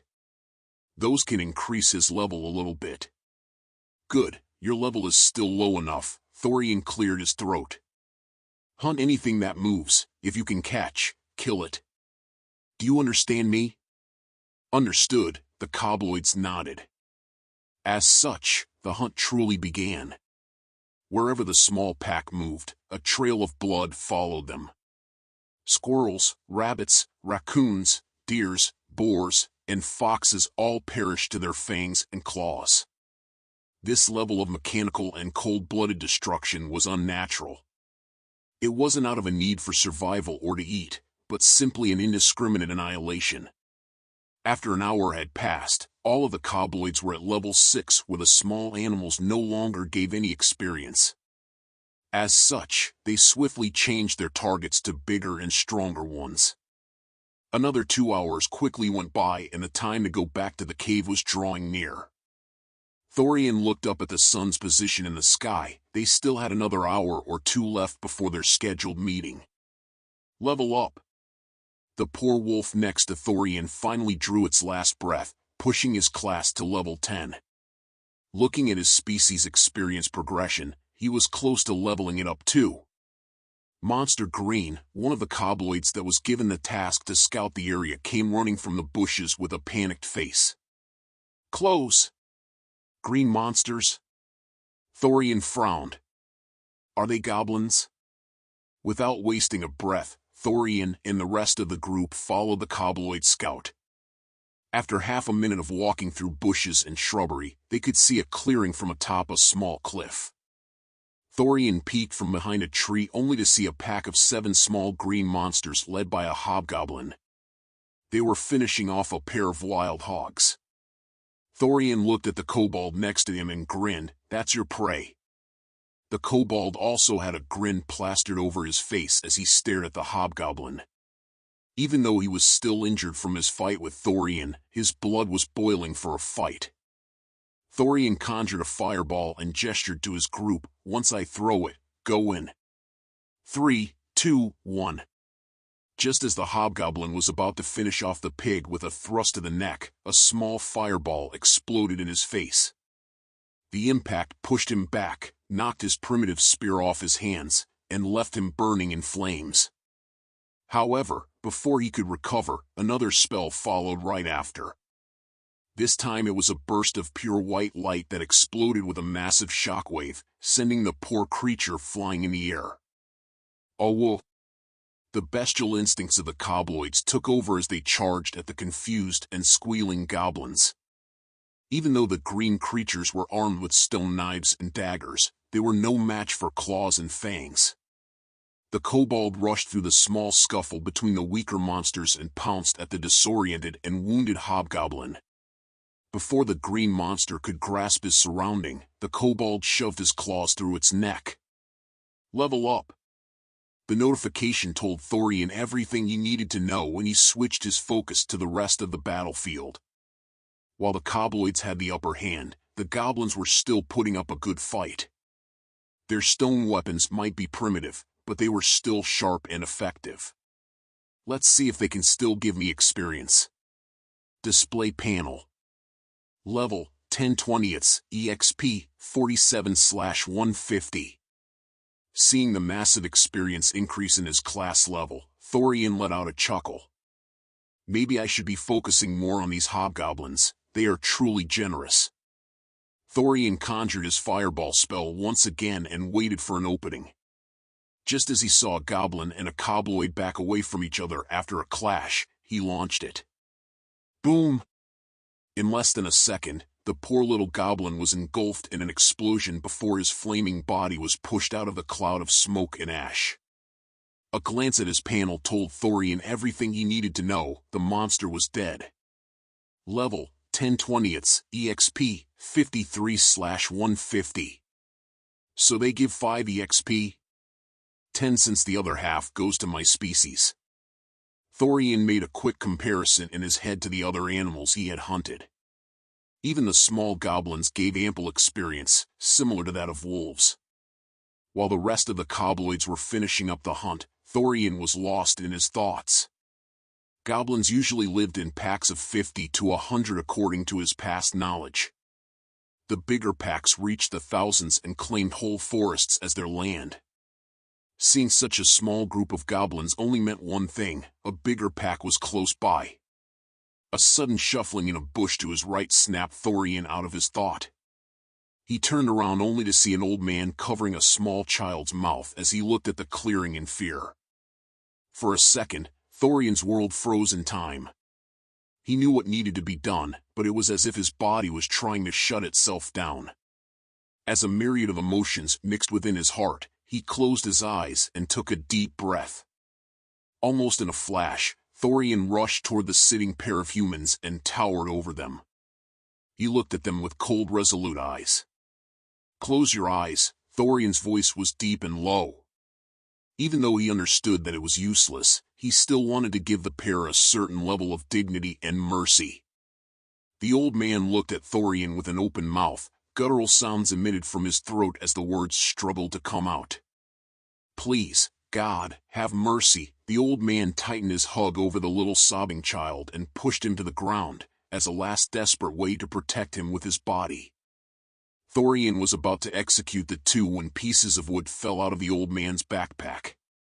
He looked at the cut branches and small trunks rolling on the ground in a daze when an idea suddenly popped into his mind. "Do you have an axe?" Just as the words left Thorian's mind, he realized their futility. He was a kobloid trying to talk to a human. The old man looked up at Thorian with a face full of shock and terror. The words struggled to come out of his mouth before he could mutter, "Oh God, what in the heavens? A monster that talks? Is it the devil?" Thorian's mouth hung open for a second before he understood the meaning behind the old man's words. "Can you understand me?" The man was still stunned in horror, but he managed to nod, shocking Thorian even further. He felt as if all the knowledge he thought he knew as truth was now becoming a lie. How does this even make sense? A kobloid could never talk with a human, only the evolved species can. While Thorian was stunned in his place, stuck in his turbulent thoughts, the old man looked down at his axe on the ground. With fidgeting hands, he inched closer to it with his hand. "Don't," Thorian's voice startled the old man to the core. "Don't make my choice any easier." Thorian grabbed the axe from the ground and threw it to the side in an absent-minded fashion. His eyes were still blank, and his mind was as chaotic as when he first learned that he had been reborn as a monster. "Don't move an inch from your place," he looked at the old man and child with cold eyes. "You cannot run away from me, so do not even think about it." With those words, Thorian walked to a nearby tree and sat down. He needed to think through his next actions thoroughly, lest he regrets them for the rest of his life. What am I doing? I should just kill them and save myself the trouble, Thorian muttered to himself as he sat next to a tree, contemplating his decision. His course of action should have been clear: eliminate the two humans and avoid any future trouble they might bring. However, their understanding of his language threw his mind into disarray. If they could not understand him, then communication would have been impossible. Without communication, there would be no possibility of understanding or exchange. I wish I hadn't said a word. It would have made things much easier. Thorian glanced to the side and noticed the old man's axe lying on a patch of grass next to him. His eyes locked onto the axe, seemingly mesmerized. Suddenly, his expression shifted, and a grin spread across his face as an idea struck him like lightning in a glass bottle. With a determined stride, he stood, grabbed the axe, and approached the two humans. The old man was comforting the sobbing little boy with whispers and gentle embraces. "You have a choice," Thorian said, his eyes filled with malice.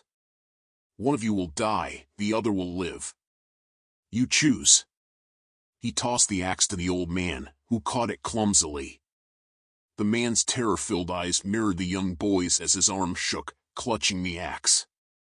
"Human?" Thorian turned to see the kobold glaring at the old man and the young child. Just as the monster was about to take action, Thorian shouted, "Stop!" The kobold looked at Thorian in confusion. "Human, kill?" "No one is to touch them for now," Thorian said, taking a deep breath. "Not until I give the order." The small pack of kobloids stared in confusion and interest at the pair, but they all stepped aside as the large kobold led them away with disgruntled growls. With the kobloids no longer posing an immediate threat, Thorian's attention shifted back to the two humans. His plan hinged on their next move. "I'm sorry," the old man said, tears streaming down his face as he gently touched the little boy's cheek. "I'm so sorry, Lil Roo." The boy, Roo, looked at the old man, his expression frozen and his mouth agape. "Grandpa?" But the old man didn't answer. He could only cry and sob, the axe trembling in his hand. "Grandpa, please." Roo's face twisted in anguish as his emotions overwhelmed him. His once innocent eyes were now filled with terror, his pupils dilating rapidly as if seeking escape from the unfolding nightmare. His lower lip quivered uncontrollably, betraying his fear and vulnerability. Desperate to avoid the reality in front of him, Roo turned his head and closed his eyes. Thorian, however, watched the old man intently. Fighting his weakness and fragility, the old man's face contorted with a mix of emotions. Fear turned to sadness, then to anger and rage. With a scream, he raised the axe high before swinging it toward his own neck. "Good," Thorian said, gripping the old man's forearm firmly, stopping the axe's descent. "You shall live, both of you." The old man stared at Thorian, incredulous, a nervous chuckle escaping his throat before he was overcome by hiccups. As the reality of the situation settled in, he collapsed to his knees, sobbing. Young Roo opened his eyes and, seeing his grandfather crying, also began to weep. While the scene might have warmed the coldest of hearts, Thorian had neither the time nor the inclination to appreciate it. "However, there is one condition." Thorian's words were like a bucket of cold water, causing the old man to stifle his tears and look up at him in terror. His shaking stopped, and his body stiffened. "I need you to go back to the city and bring me 16 axes. I don't care if you buy them or steal them, I just want them in 3 hours. Thorian placed his hand on young Roo's shoulder. Though the boy tried to jerk away, Thorian held him tightly in place, looking at the old man with cold eyes. "The kid will stay here. If you don't return in time, I will kill him. If you don't bring all 16 axes, I will kill him."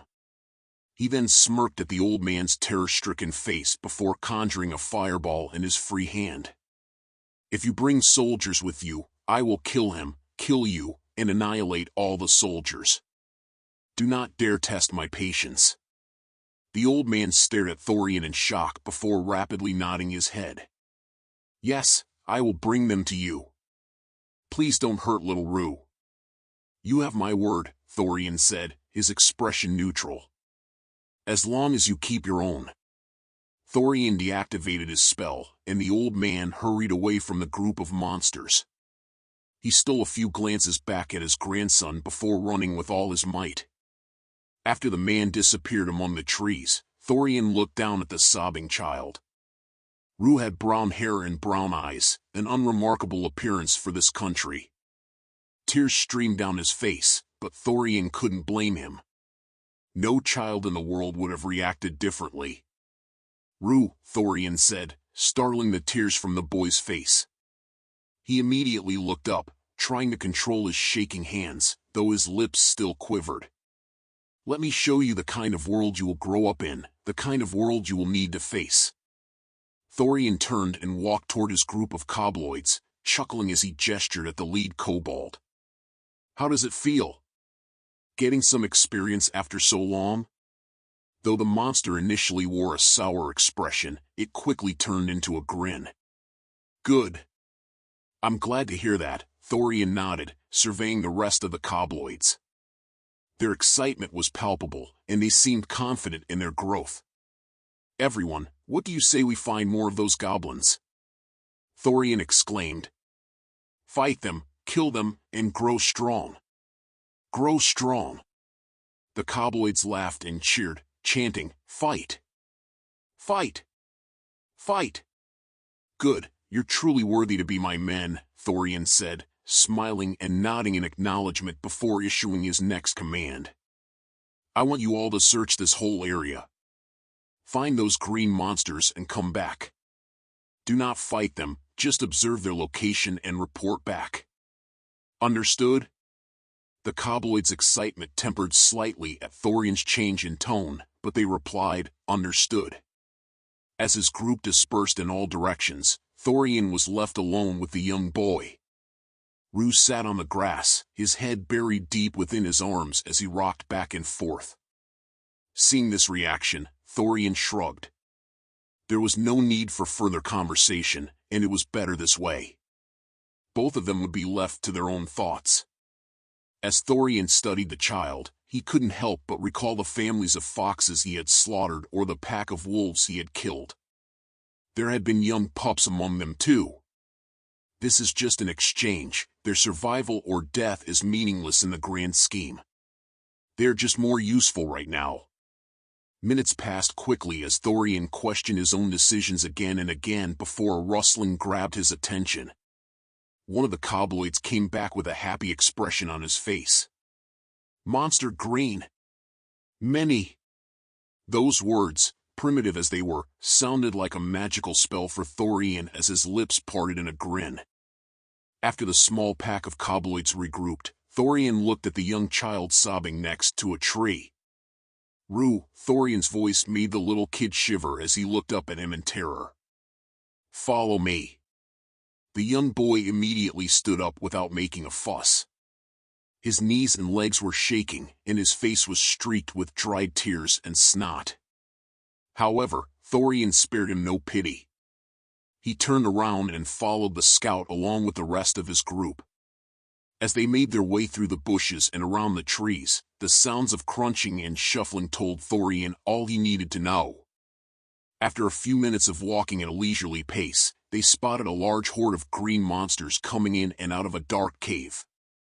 Each goblin was doing a specific task. Some were sharpening their stone tools, others were bringing in animals they had hunted, and others were carrying captured humans. Looking at the men and women stripped naked and tied with ropes, Thorian clicked his tongue. He knew what fate awaited them. No more soft-heartedness. These people will only bring me trouble if I let them live. Thorian looked at the horrified child next to him and couldn't help but grimace. I guess in his eyes, I will truly be a monster. Good, only monsters survive.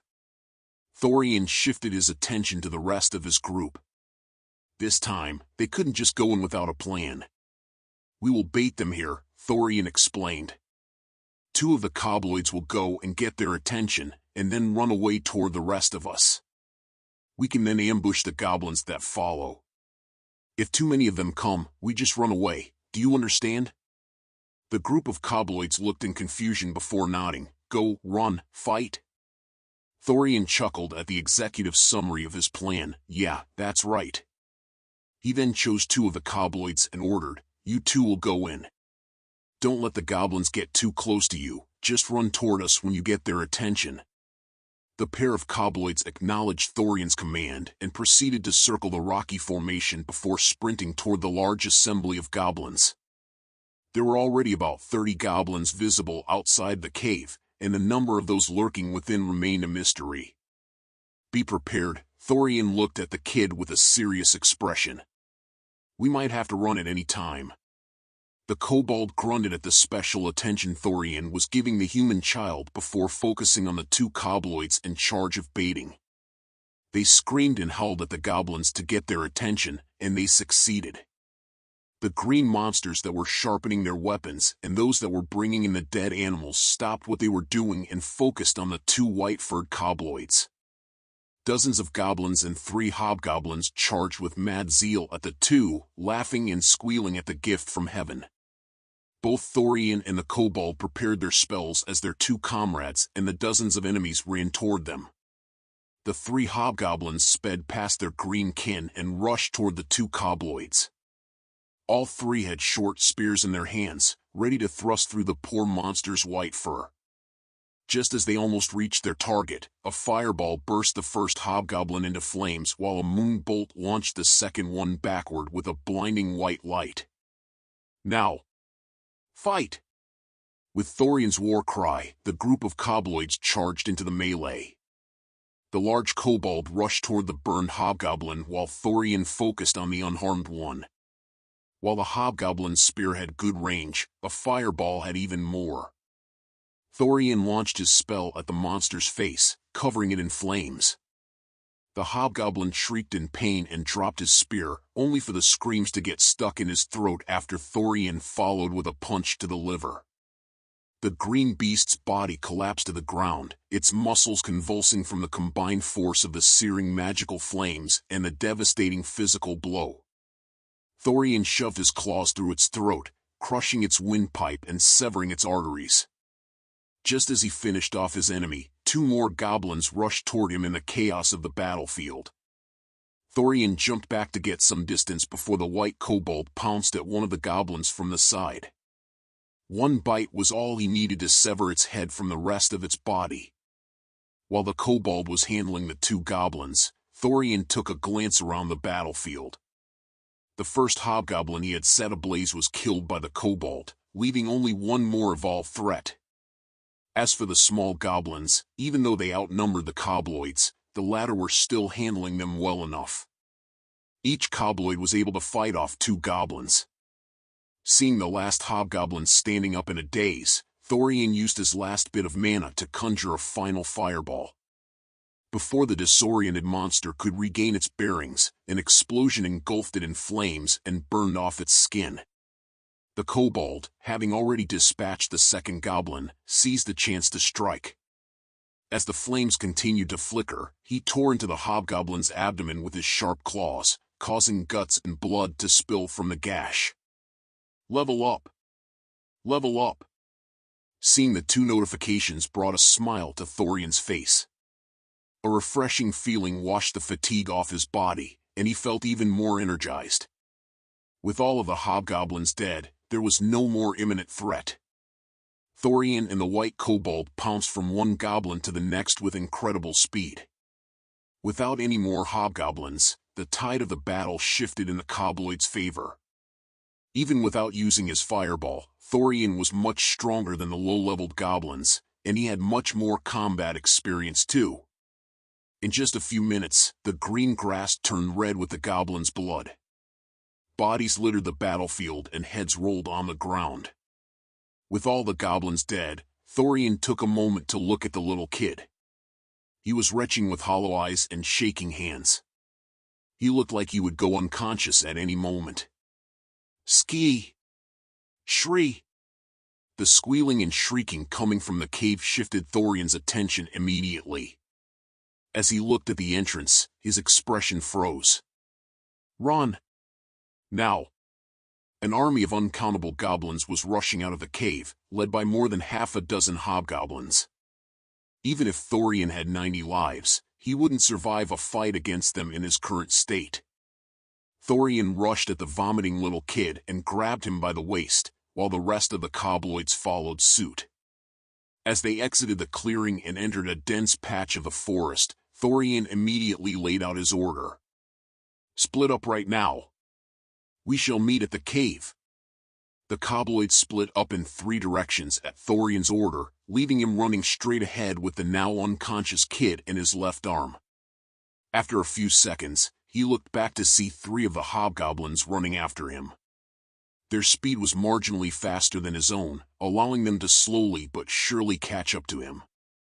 Display panel. Agility, 22-31. Thorian invested his remaining skill points into agility, significantly enhancing his speed.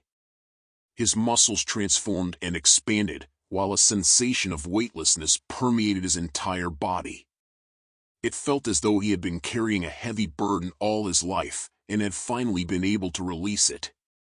Even with the young boy in his arm, Thorian's speed outpaced that of the hobgoblins.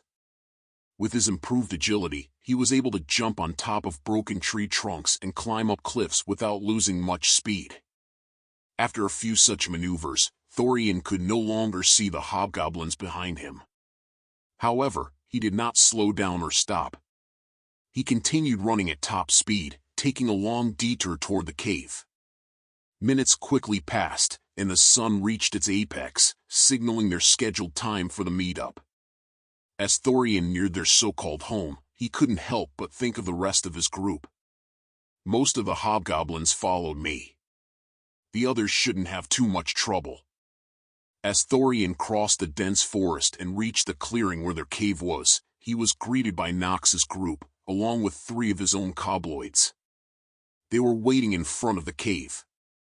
Nox looked delighted at Thorian's return before his expression shifted to confusion as he looked at the young kid in his arm.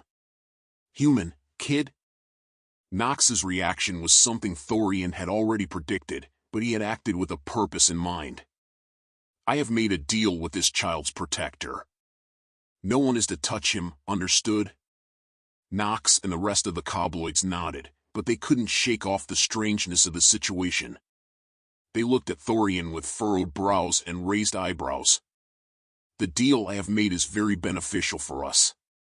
Don't worry. With those words, Thorian made his way inside the cave, knowing that there was no use in explaining himself further. The cavern was dimly lit by the outside light, leaving its corners filled with shadows and darkness. Thorian sat down in one of those shadows, placed a sleeping child on the ground next to him, and began meditating in a lotus position. This is the best time to cultivate chi.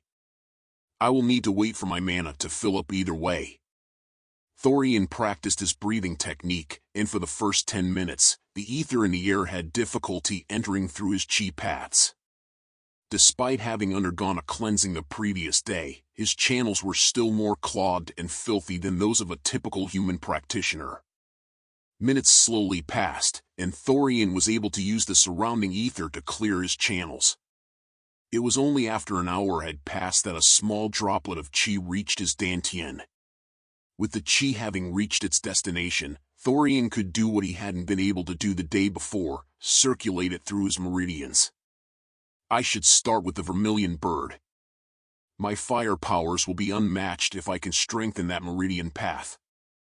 Using the 2 drops of chi that Thorian had gathered, he pushed them toward the entrance of the vermilion bird meridian.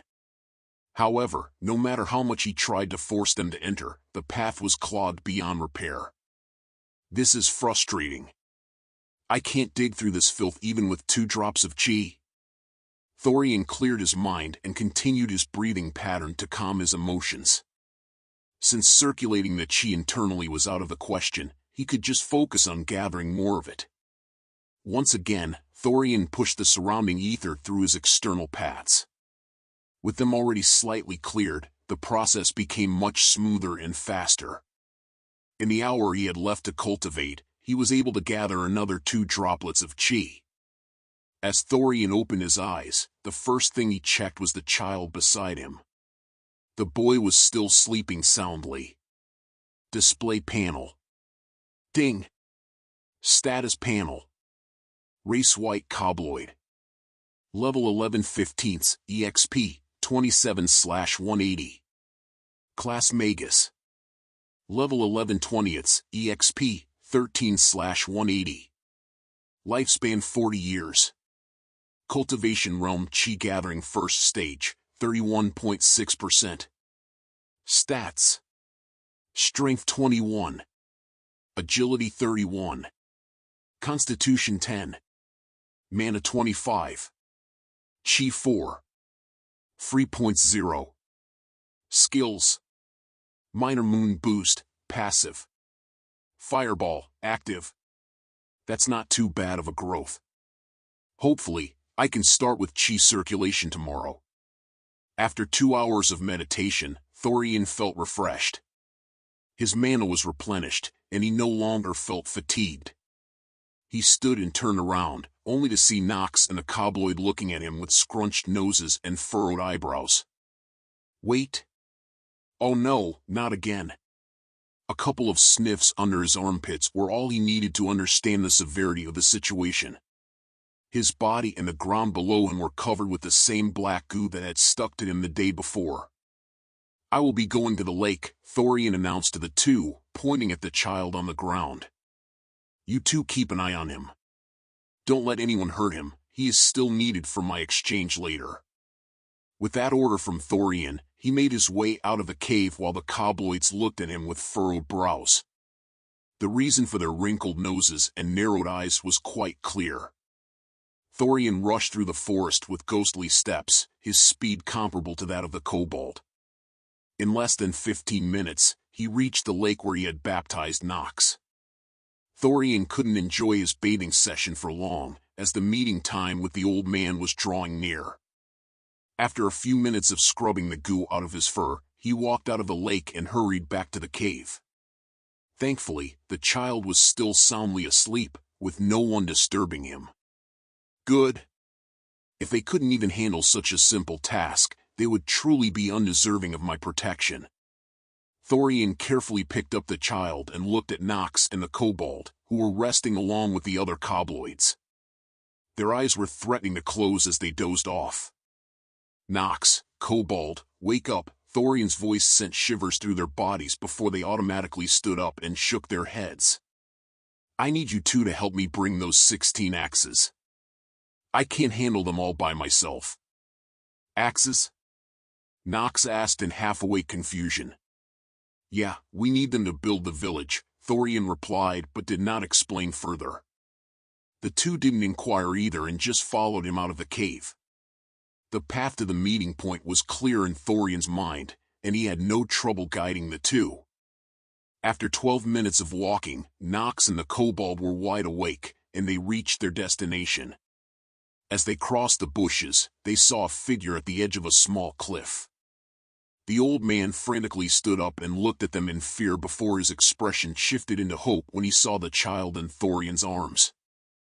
Thorian attuned his ears to the environment before asking the old man, "Did you bring the 16 axes?" "Why yes," the old man hurriedly leaned down and picked up a large piece of cloth filled with axes. The makeshift bag was made of layers of clothes and fabric, all of which had different colors. "Please, take them. There are 16 axes, just like you asked." The old man laboriously handed the heavy makeshift sack to Thorian, who opened it right away. There were indeed 16 axes inside. Thorian sighed deeply before grinning. "Good, you have done your part of the deal." There were a couple of seconds of awkward silence before the old man tilted his head and nervously asked, "So, you will let us both live?" "Of course, that was our deal," Thorian responded with a smile before his expression turned serious. "However, if you go back to the city right now, you will cause me a lot of problems. You see, I can't have humans know about my existence this early." But what about our deal? The old man reacted with a scream before primal fear took over his actions, and he cowered back. Our deal was that I would let both of you live, Thorian stated as a matter of fact. And I fully intend to honor that deal. I just ask you to wait a few hours until the sun sets before you go back. That should be more than enough. The old man looked at Thorian with a doubtful expression. Will you really let us go when the sun sets? Yes, I will, Thorian stated simply. I will even escort you right to the gates of the city. No harm will come to you under my watch, I swear upon my name. Hearing those words calmed the old man as he slowly lowered his guard. Okay, we just need to stay for a few hours. Is Little Roo all right? Is he hurt anywhere? Look for yourself, Thorian handed the child to the old man. The young boy was dazedly going in and out of consciousness as the old man held him in his arms and checked every inch of his skin. Thank God. Thank God you're all right. As Thorian secured the pieces of cloth with a knot to hold the axes, he looked at the old man in front of him. Though he smiled as he held the young child, it was obvious he was weak and weary. His arms shook, barely able to support the weight of the boy, and his legs were bruised and cut. The fabric holding the axes also had several tears, presumably from the edges of the weapons. Thorian heightened his senses to their limits, his ears perked up and he sniffed the air continuously. However, he could neither hear nor smell anything but the natural sounds and scents of the wilderness. I should still take the long way, just in case. Thorian handed the makeshift bag to the kobold and said, Hold this for me. Be careful not to drop it, or you will get hurt. The kobold grumbled but took hold of the axes as instructed. Nox, on the other hand, looked at Thorian with confusion. Sound not understand. Humans not understand, Nox tapped Thorian, who returned a puzzled look. Thorian human understand? Thorian's mind went blank at Nox's statement before he regained his composure. Of course, this should be the natural reaction. Low-level kobolds shouldn't be able to understand human speech. Yes, I do understand the words of the humans, Thorian responded confidently. I'm sure you will too when the time comes. Once you become a kobold champion, you definitely will. Thorian then turned to the two humans and said, We will be going to our cave. That will be your residence for the next few hours. With their destination set, Thorian guided the group through the longest path possible to the cave, confusing his two followers. However, Thorian wanted to provide as many opportunities for potential ambushers to reveal themselves before they reached a sensitive area like their home cave. It took an hour to reach their destination, and by the end of it, the old man could barely walk, even with Thorian's support. Though his frame was sturdy due to his menial job, this level of exertion would tire anyone, regardless of age. By the time they reached the cave, it was already deep into the afternoon. Though he didn't have an accurate clock, Thorian estimated that they had 3 to 4 hours before dusk. Consider this place your home for the next few hours, Thorian guided the old man and sleeping child inside. I apologize for the slight mess. As the old man entered, he immediately scrunched his nose and furrowed his eyebrows. Despite his fatigue, the lingering smell took him aback. I would clean this place, but I have neither the tools nor the time to do so. Oh well, today will be our last here. Gentlemen, Thorian announced to the kobloids sleeping and resting. I'm afraid the time for rest will be short today. The pack of monsters groggily woke up, much to the old man's terror. His eyes widened as he saw the monsters from folktales filling the cave. Thorian turned to the night kobloid and asked, Can I trouble you with a task? Nox frowned before guessing, Humans me protect? Yeah, I want you to keep an eye on them, Thorian replied. The night kobloid thought for a few seconds before nodding, Me humans protect. Good, Thorian then turned to the kobold who was eyeing the human pair, You can put down the axes, we're going to distribute them now. The kobold set down the makeshift sack with a grunt, the 16 axes clanging on the hard ground. Thorian, on the other hand, looked back at the kobloids who were slowly standing up and stretching. Everyone, come here. The pack of monsters walked toward Thorian with grunts and growls, nearly waking up the little child. All of you, take one axe each. The Kobloids looked at the unfamiliar tools, unsure of what to do. One of them approached and grabbed the axe by the edge of its blade. Stop, Thorian interrupted the display of ignorance and stupidity before him. What in all the seven hells are you doing? Do I need to explain everything? Thorian sighed and properly grabbed the axe from its handle, then swung it a couple of times in the air to demonstrate its use.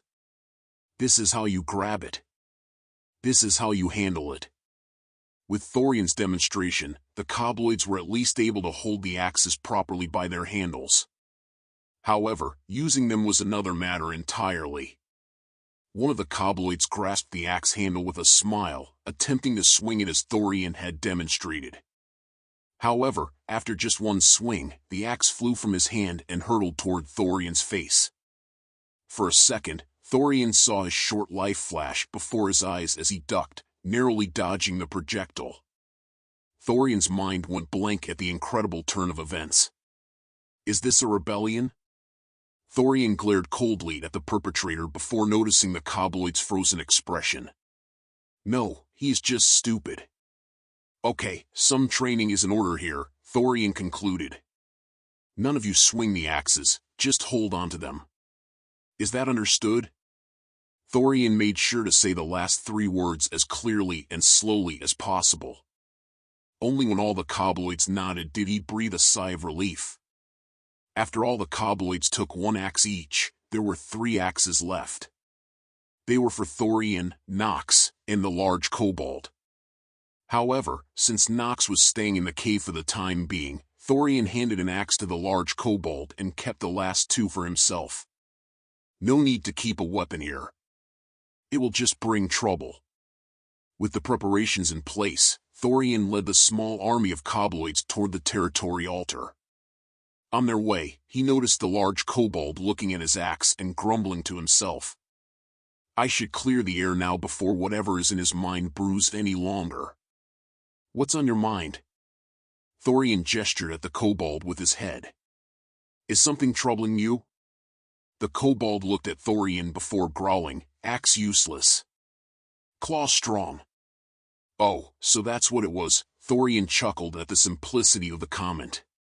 He then pointed at a nearby tree, its trunk large and sturdy. You see that tree? Do you think you can cut it with your claws? The kobold's eyes widened for a second as he looked at the tree before puffing out his chest and saying, claw strong. Tree weak. The kobold took a stance before charging at the tree with all his might. He then used all the kinetic energy and momentum he had to deliver a powerful strike with his claws. Oh whoa. Thorian covered his forehead with his palm and shook his head as the kobold screamed in pain. Observing his pitiful appearance, Thorian couldn't help but wonder, is he a kid? The pack of Kobloids circled the kobold, who was rolling on the ground in pain. Some looked concerned, but others chuckled under their breath. Looking at the tree, the kobold's strike wasn't without effect. It left a deep gash in the trunk. However, it was far from enough to cut it down, and certainly wouldn't have resulted in a clean cut. After a minute or so, the pain subsided, and the kobold stood up with a neutral face. He would have almost made everyone believe he was fine if not for the fact that he was hiding his hand behind his back and his legs were slightly shaking. Okay. Now that you've seen what happens if you do that, check out the power of using an axe. Thorian did not comment on the kobold's obvious state and just walked leisurely toward the tree. He grabbed the axe's handle with both hands and took a stance in front of the damaged tree. With one fluid motion, he struck the same area the kobold's claws had damaged earlier. Seeing that the tree wasn't cut from one strike, the kobold painfully chuckled, axe weak. Claw stronger. Thorian rolled his eyes at the comment but didn't address it. He simply struck again, and the cut went a little deeper this time. One strike followed the next with a stable rhythm, and before long, the large tree fell to the ground. The sound of the tree crashing onto the rocks and dirt provided the perfect backdrop for the kobold's shocked expression. Both his eyes and mouth opened wide at the sight before him.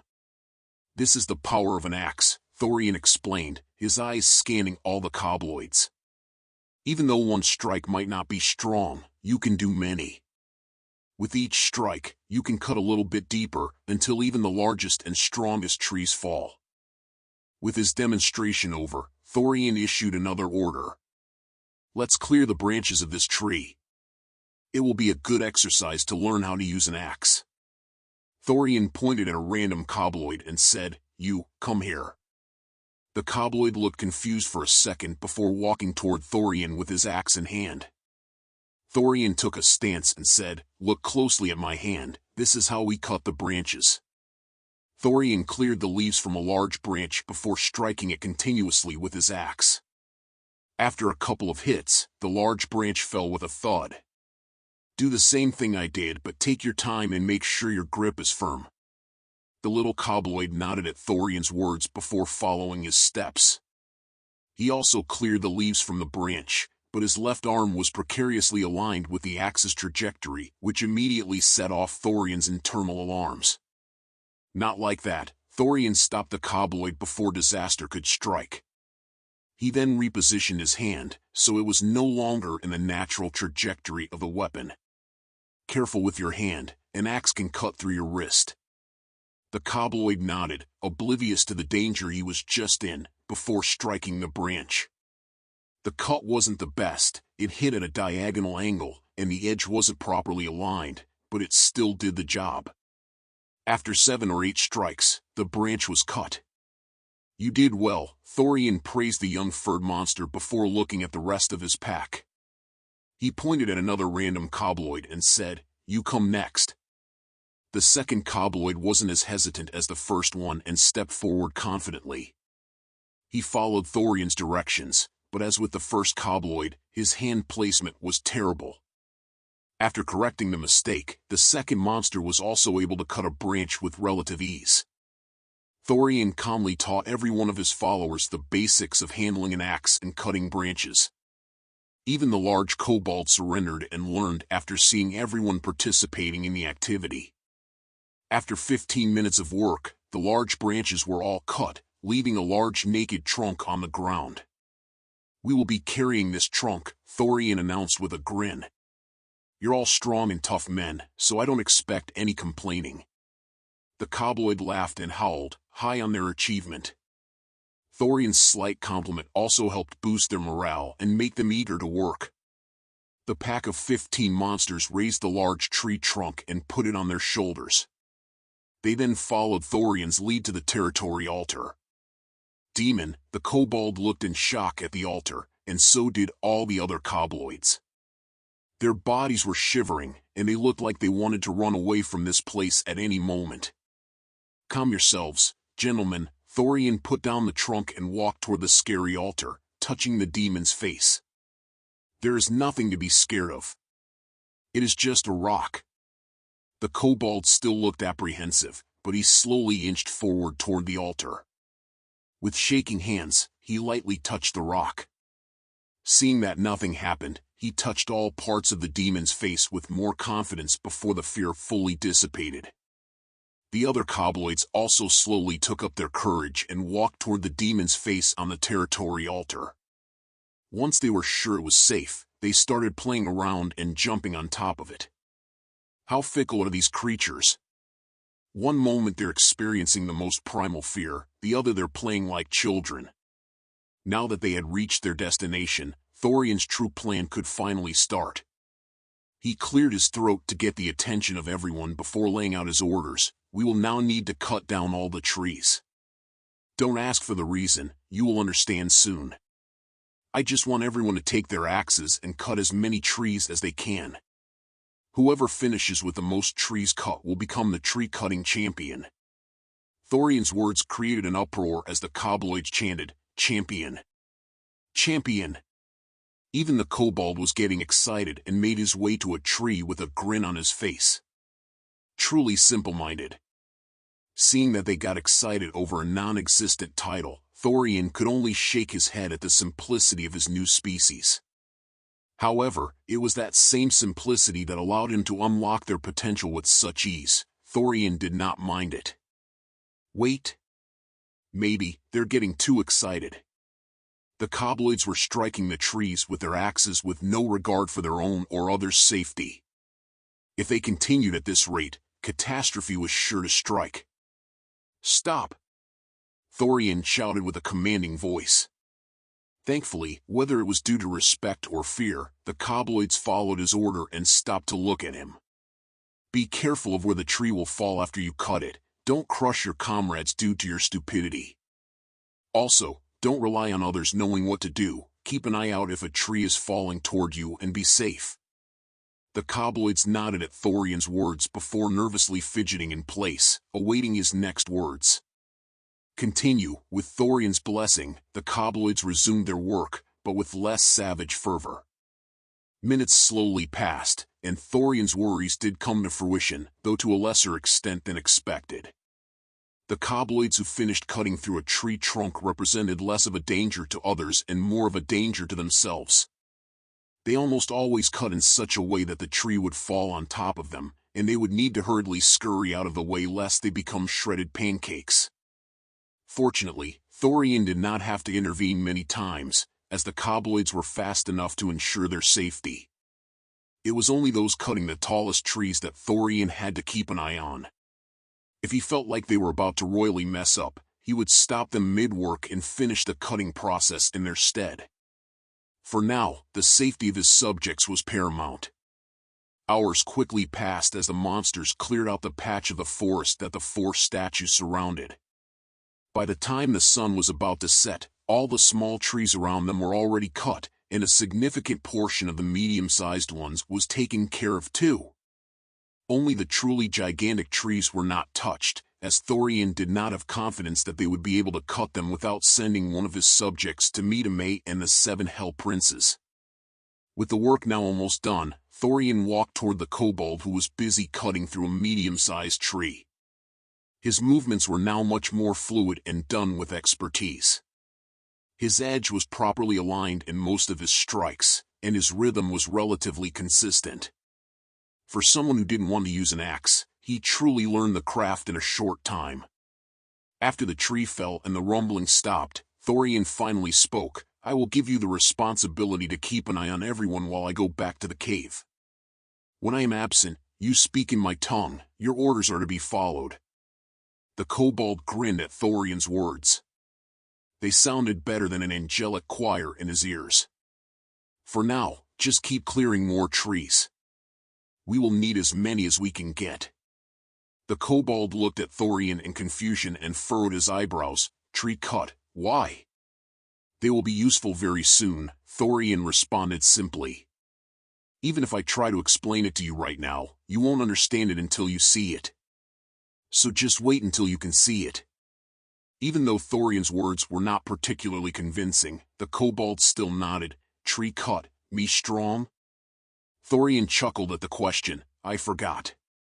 I should have gone with such an explanation in the first place. He then nodded and responded, yes, the more trees that are cut, the stronger we will all get. The kobold grinned and gripped the handle of his axe tighter. Even though he should be relatively weary from working without much sleep for hours, the thought of becoming strong pushed him to start cutting the next tree. Seeing the kobold continue his work, Thorian walked toward the territory altar and checked the time. Display territory. System error. The territory altar has not been fully activated yet. Please wait until the start of the new world. ETA, 6 hours 22 minutes and 38 seconds. 6 hours and a half? That should be enough time to get enough wood. We also need to hunt in these last peaceful hours before the apocalypse truly starts. As Thorian returned to the cave, he found Nox sitting at the entrance, while the two humans were at the back of the cave. The little boy had woken up and was hiding behind the old man, stealing occasional glances at the night Kobloid. Nox, on the other hand, seemed unfazed, simply ignoring the two. Thorian, done? The White Kobold's expression brightened as he saw Thorian approach. He seemed terribly bored, doodling in the dirt with his claws. "You did an amazing job," Thorian complimented his trusted follower. "And yes, we can start hunting in a bit." Nox stood up with a grin. "Hunt me strong." The simplicity of the Kobold's thoughts and words never failed to make Thorian chuckle. He walked past Nox and focused on the grandfather and grandson. While the old man was relatively at ease, the young boy was understandably shivering in fear. "Are you going to let us go now?" the old man cautiously asked with doubtful eyes. Seeing the man's attitude, Thorian quickly dispelled his doubts. "I have promised to escort you to the city safe and sound after the sun sets, and I do not go back on my words." He then turned around and said, "Let's go, I don't like wasting time." The old man's doubtful expression morphed into surprise before he turned to the young boy. The child was still scared, his lips quivering and eyes red from tears. "Come here, little Roo," the old man scooped the young boy into his arms. "It's better this way, right?" Roo nodded and curled into a fetal position in the man's embrace. Now ready, the old man followed Thorian, who had been patiently waiting. "Hunt now?" Nox asked, seeing Thorian was free. "We will be protecting the two first on our way to the city," Thorian gestured to the pair behind him. "We can start hunting after." Nox nodded with a disappointed expression but remained silent. The walk toward the city was uneventful. When a pack of wolves or a stray bobcat dared to ambush them, Thorian's fireball quickly turned the aggressor into valuable experience points. While Nox had fun relieving his boredom, the two humans could only watch in horror as he tore apart wolf flesh as if it were old parchment. The little boy could barely hold himself after the first few encounters before quickly fainting once again. After an hour of slow walking, they finally reached the west gate of Loxley. Fortunately, there wasn't much commotion, and the guards were only doing their usual patrols. With the gates in front of them, Thorian turned back to see the old man nearly collapsing to his knees. Tears streamed down his face as he gazed up at the tall watchtowers guarding the city. "You are now free to go, and don't go babbling about what you saw," Thorian warned, and the old man frantically nodded. As the man slowly walked past Thorian, the latter had a sudden thought. He clicked his tongue before saying, "Oh, and here's some advice." The old man looked back at Thorian with a confused expression. He was obviously eager to reach the safety of the city walls, but Thorian knew that those same walls would soon become the bars of their birdcage. "Before midnight, go to the city plaza in the center. You'll thank me." The old man's confusion only grew at Thorian's cryptic words. "Why is that?" "Just do as I say," Thorian sighed and turned away. He had already fulfilled his end of the deal and more. What the two humans would do from now on was no longer his concern. Nox followed quietly after Thorian, and the two delved deep into the forest, out of the prying eyes of any would-be onlookers. Only after they had covered a significant distance did Thorian turn eastward, heading to the Wolvendale territory where his altar was located. "I should have them unlock a class right now. That way, we can raid those damned goblins." Thinking back about the pack of hobgoblins present in that cave, Thorian knew that they could not overwhelm them with their current force. While hobgoblins were weaker than kobolds in individual combat, there were just too many of them. Taking into account the horde of countless goblins, Thorian was certain that they would stand no chance if they fought at this moment. But a kobold with a class, can I handle that? Recalling the large kobold, even though he was obedient for now, it all rested on the precondition that Thorian was stronger than him. If the thought that he had grown stronger than Thorian ever germinated inside the kobold's mind, there would be dire consequences. Thorian glanced back at Nox and asked, "What's your level right now?" 11, the White Kobold responded with a toothy grin. "Assassin 10. That's good enough," Thorian thought before furrowing his brow in confusion. "Wait, his speed doesn't seem to match his level. How many free points do you have left?" Thorian inquired with narrowed eyes. The Night Kobold furrowed his brows, his eyes darting. Then, his pupils widened, and his mouth drooped with newfound realization. Nox stupid. Free points 15. Thorian chuckled at his follower's words before saying, that cleared up my confusion. Put 12 of the points in agility and 3 in strength. That ratio should be good enough for now. Nox looked at the invisible stat panel with serious eyes before his lips parted in a deep, satisfied smile. He examined his body with a sense of wonder, as if he had just transformed. Thorian chuckled, it feels much better, right? Nox's eyes sparkled as he exclaimed, Nox light. Nox fast. Thorian continued chuckling as he thought, with Nox, I shouldn't have any trouble with the Kobold, especially before he can level up his class. The two continued on their way toward the Wolvendale territory. The points Nox spent on his agility immediately showed their usefulness, as Thorian had to run with all his might to keep up with the Night Kobold's relaxed pace. His agility should be around 50. I don't think the Kobold even has one stat higher than 35. With more assurance than ever, Thorian formulated a plan in his head. Being cautious was important, but Thorian knew that never taking a risk was the biggest risk of all. In less than 10 minutes, Thorian and Nox crossed through the forest and reached the main road. After a few carriages passed and the path cleared, the two made their way to the territory where they found the Kobolds still madly cutting down one tree after another. The Kobold was also busy striking a medium-sized tree with his axe, sweat dripping down his forehead. After the tree fell and the Kobold let out a deep breath, Thorian walked toward him and said, Good work, everyone seems to be doing well. He then scanned the Kobolds with his eyes before focusing back on the Kobold and continuing, Let's stop the tree-cutting operation here. I hope everyone kept track of the trees they cut. Me cut trees many, the Kobold pounded his chest and grinned. I'm sure you did, Thorian chuckled before focusing on the other Kobolds. Stop. Everyone, bring all your trees in front of the altar.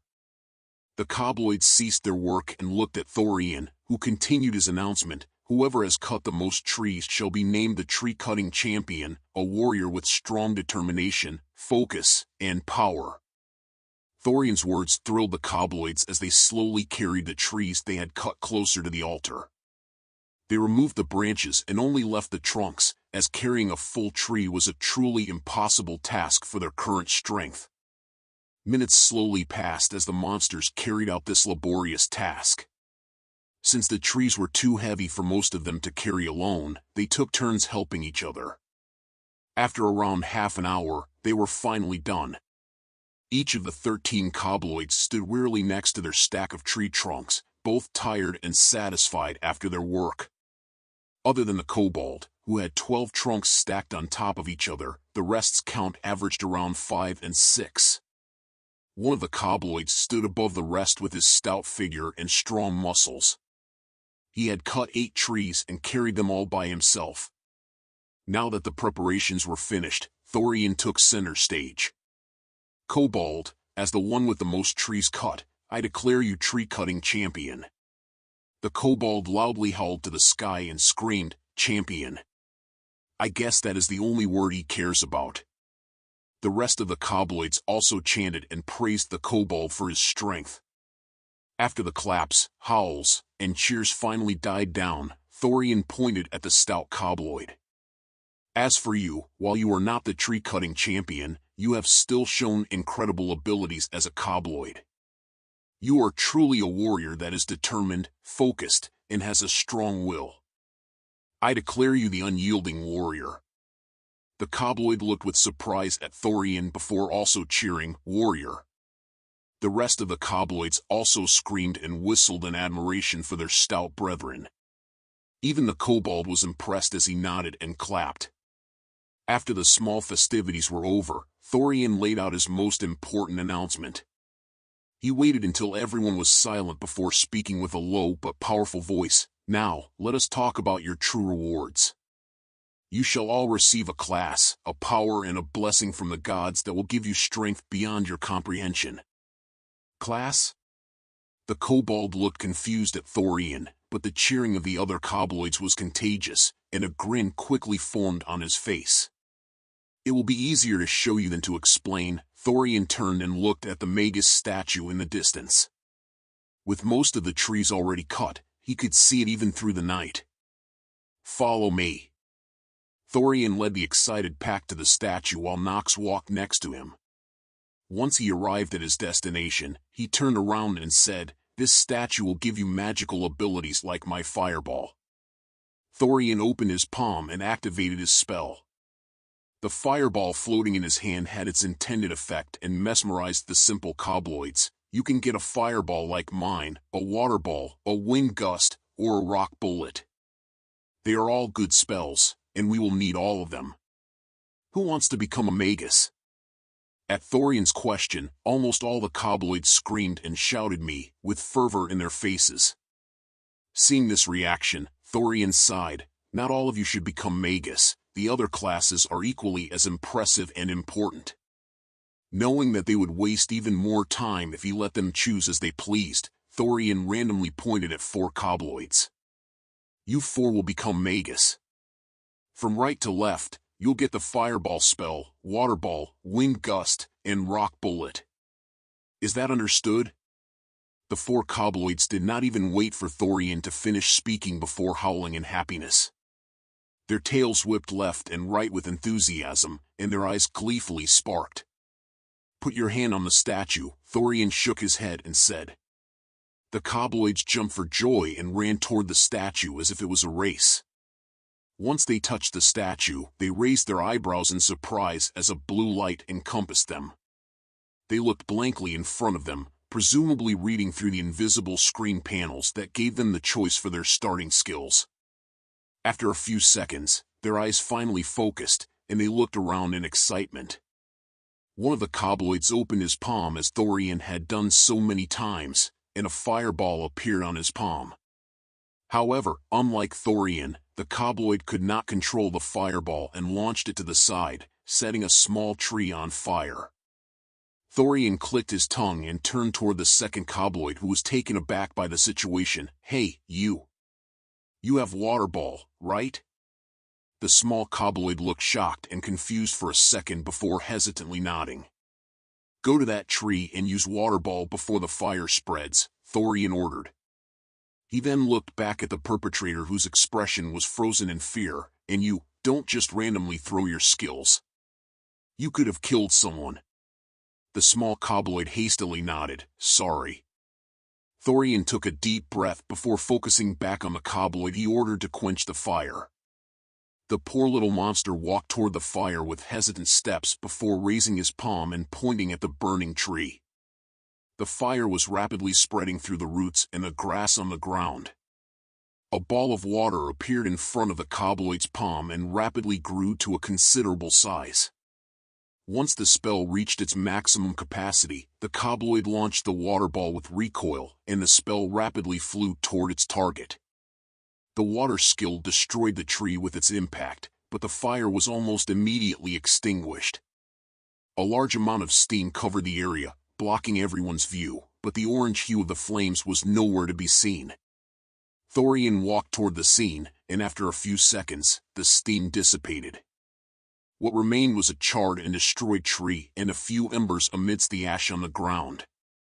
If I let this pass, they will become truly unhinged. A good talk is in order. After stomping out the last few embers with his foot, Thorian turned around and said, "Let that be a lesson. Do not get high on your power and always be careful. If that fireball had hit someone's face, I would have taken personal revenge in their stead." Thorian then focused on the perpetrator, who was shamefully looking down, and laid out his decree. "As punishment for causing such trouble, you shall spend the next hours guarding this place and cutting trees. By the time we finish our hunt, I want those big trees to be cut and cleaned from all branches. Is that understood?" The kobloid nodded and meekly said, "Understood." Thorian clicked his tongue at the weak response. "I don't hear you, speak up." The kobloid hesitated for a second before responding with a louder voice, "Understood." Even though the little monster did not dare maintain eye contact with Thorian, the latter did not bother him much longer. He just said, "Your duties start now.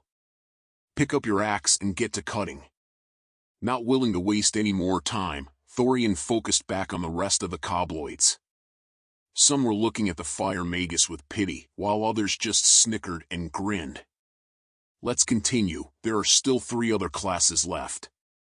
Thorian took the lead while the rest of the Kobloids formed a beeline behind him. Only Nox and the Kobold walked with relaxed strides beside him.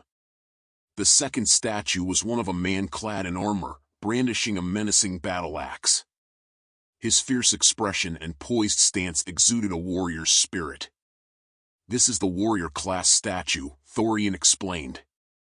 "For those of you that want to fight up close and personal, this is a perfect class.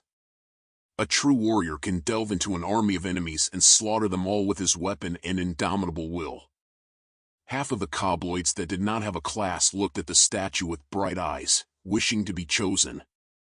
Even the Kobold looked with interest after Thorian finished his explanation. "Warrior strong. Me like.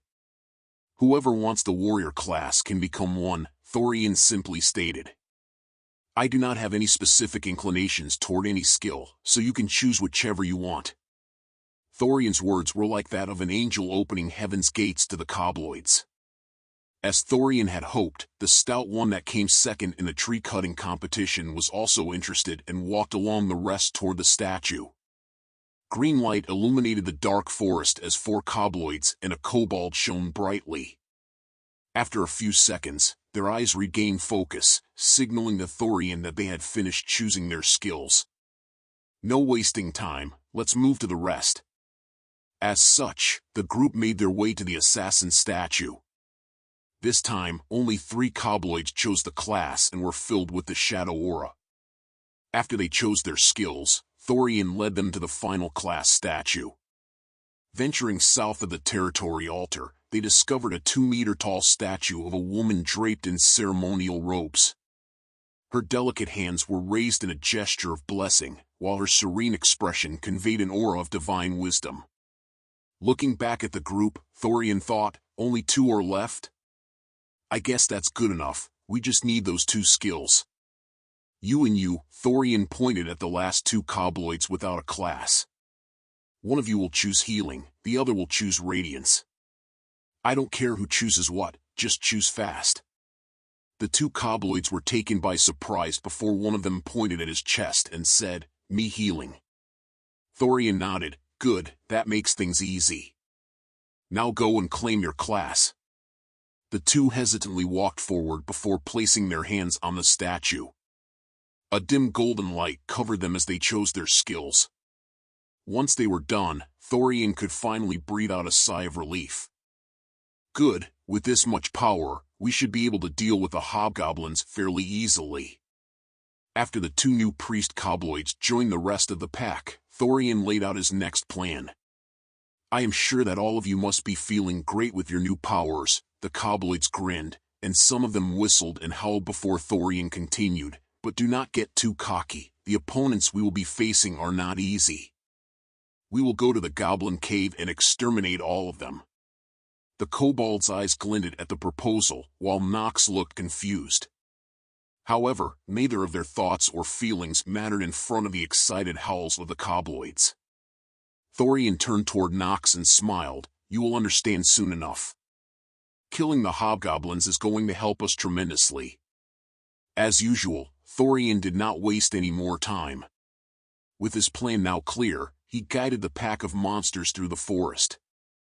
Even though they needed to run at the speed of their slowest member, the pace they had set was still much faster than any human could hope to achieve. On their way to the Goblin Cave, they found all kinds of animals, predator or otherwise. Seeing all of them as free bags of experience, the Kobloids raised the forest and left a trail of blood behind them. Any animal large enough to be seen was large enough to be killed. After half an hour of hunting and running, they finally reached the rock outcropping close to the Goblin Cave. Their class levels averaged around 3, with the Kobold already at level 4 and inching close to 5. Looking at the cave from behind the large rocks, Thorian could not see any of the green monsters outside. I guess they are asleep. Good for us. Without saying a word, he signaled for the pack of Kobloids to follow behind him. Tonight, carnage was on the menu.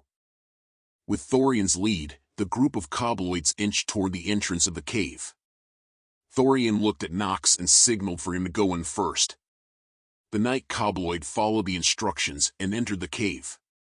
His black fur was perfect for the job, as only his eyes could be seen in the darkness. After a few minutes, Nox walked back out and gestured for everyone to enter. Thorian followed Nox inside, and the rest of the Kobloids did so as well. Their footsteps were light and careful, ensuring they wouldn't wake any goblins before their surprise attack. As they ventured deeper into the cave, they found more and more small green monsters lying on the ground. Suddenly, Thorian raised his hand, and the Kobloids behind him all stopped. In front of him was a sleeping hobgoblin. A fireball materialized above Thorian's raised hand, signaling the start of the battle. He launched it at the hobgoblin's face, putting the weary monster to eternal rest. Ski! Shri! The goblins shrieked and cried as they woke from the sound of the blast. However, the squeals were easily overwhelmed by the Kobloids' powerful war cries. The burning face of the hobgoblin dimly lit the cave, revealing the 3 Kobloid magi as they conjured their spells. A rock bullet flew with incredible speed toward one of the goblins, piercing through its head. The water magus hurled his spell at a group of green monsters, and the water ball exploded, leaving the goblins injured and stunned. Just as the last magus prepared his spell, Thorian sprang into action. He conjured a fireball and timed his throw with the wind gust. The fireball followed the wind spell, growing into raging flames that burned the goblin's skin off. It's like a small fire wave. Good thing I'm still proficient with these low-level spell combinations. The other Kobloids were not standing still either. The warriors charged into battle, their axes at the ready, and activated their skills. 2 of the Kobloids rushed with incredible speed at their enemies, slashing them through the waist with their weapons. The other 2 were slower, but their axes shone with blue light, empowering their next attack. Skulls were cracked open, and guts dripped onto the ground. Nox and the 3 assassins blended with the shadows, killing any stray or confused goblins. Nox's backstab was especially effective, his axe plunging through enemies' backs and protruding from their bellies. Shri! Thorian's attention shifted to the aggressive shrieking, only to find 6 hobgoblins charging toward them from the depths of the cave.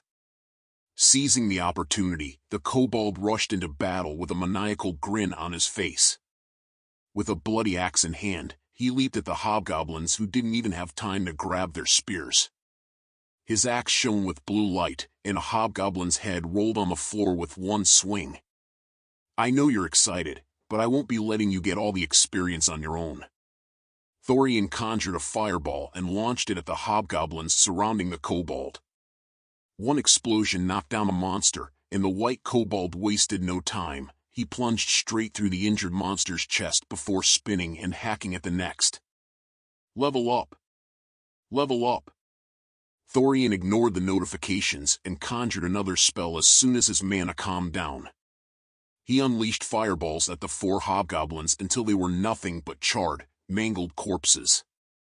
Seeing that his mana reserves were half full, Thorian switched his axe from his left hand to his main one. He scanned the area around him and spotted a group of goblins fighting his Kobloid warriors to a stalemate. He immediately charged in with his superior speed and cracked a goblin's skull open. With Thorian amongst them, the Kobloid's fervor grew to unimaginable heights, and they hacked and slashed without regard for their safety. The battle was not a painting of blood or a dance of death, it was a pure, unadulterated massacre.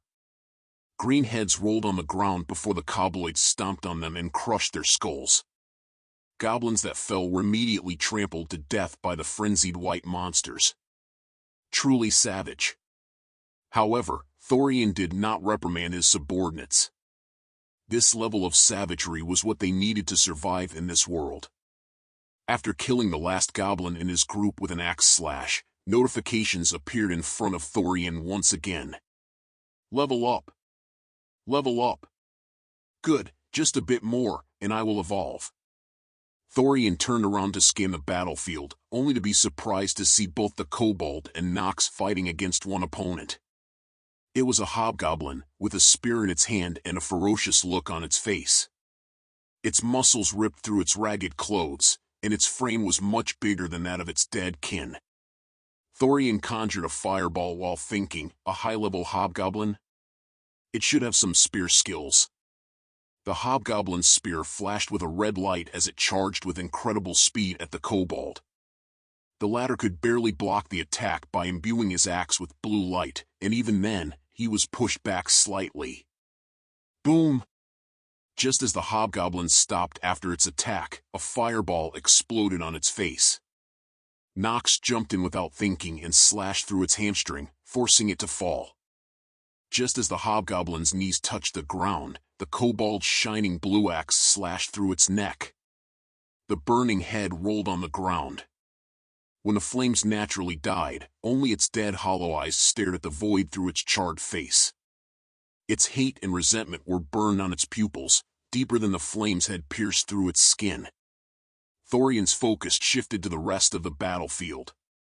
They were winning on all fronts, with the Magi providing long-range support and damage, while the two priests healed and buffed the fighting cobloids. While he could stay in place and throw fireballs, his leveling efficiency would be severely hampered.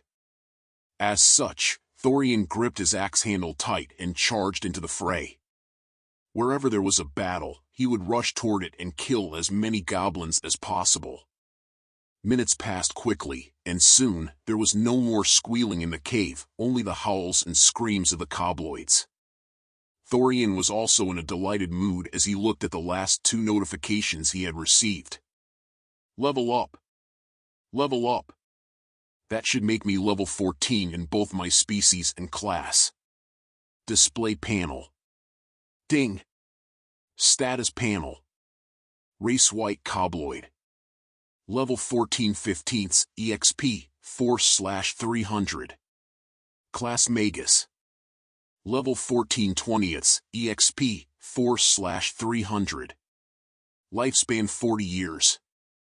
Cultivation Realm Chi Gathering First Stage, 31.6%. Stats. Strength 25. Agility 35. Constitution 11.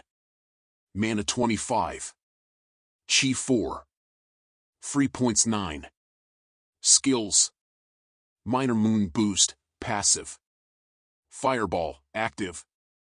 Thorian grinned as he looked at his stats. The 9 free points were especially pleasing to see. I should leave them for emergencies.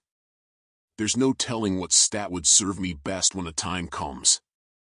Snapping out of his daze, Thorian looked around to see the cobloids still cheering and shouting.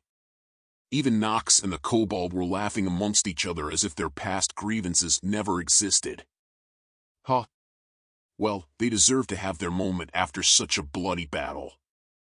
After the ruckus eventually died down, Thorian took the lead and walked out of the cave. Let's move. It's almost time. Both Nox and the kobold looked at him with confused eyes. Time? The kobold asked, furrowing his eyebrows. You'll see soon enough, Thorian simply replied. Now let's go back to our territory. We need to hunt a lot more along the way while we still have the chance.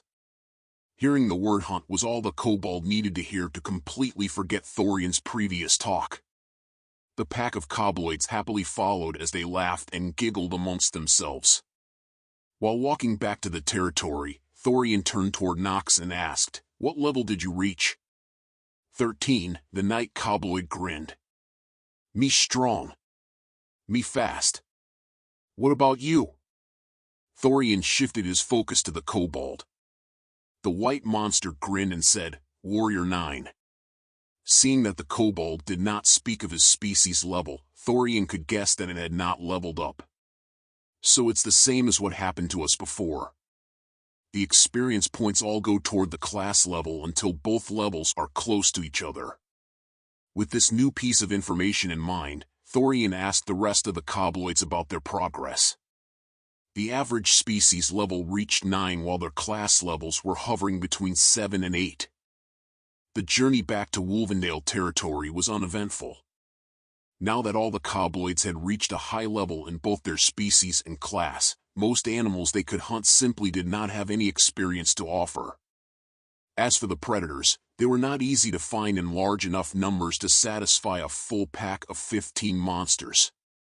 Once they reached the territory, Thorian saw the fire magus Kobloid still striking trees with his axe. In the few hours they had left him alone, he managed to cut down 4 large trees and remove their branches. Even now, he was tirelessly swinging his axe at the 6th giant tree. Crack! With one final swing, the tree fell with a deafening thud. That's enough, Thorian walked forward toward the young Kobloid. You have accomplished your punishment, you can now rest. The fire magus looked at Thorian with relieved eyes and bowed slightly. Thank you. Thorian nodded and turned back toward the rest of the pack. All of you, take the next few hours to rest.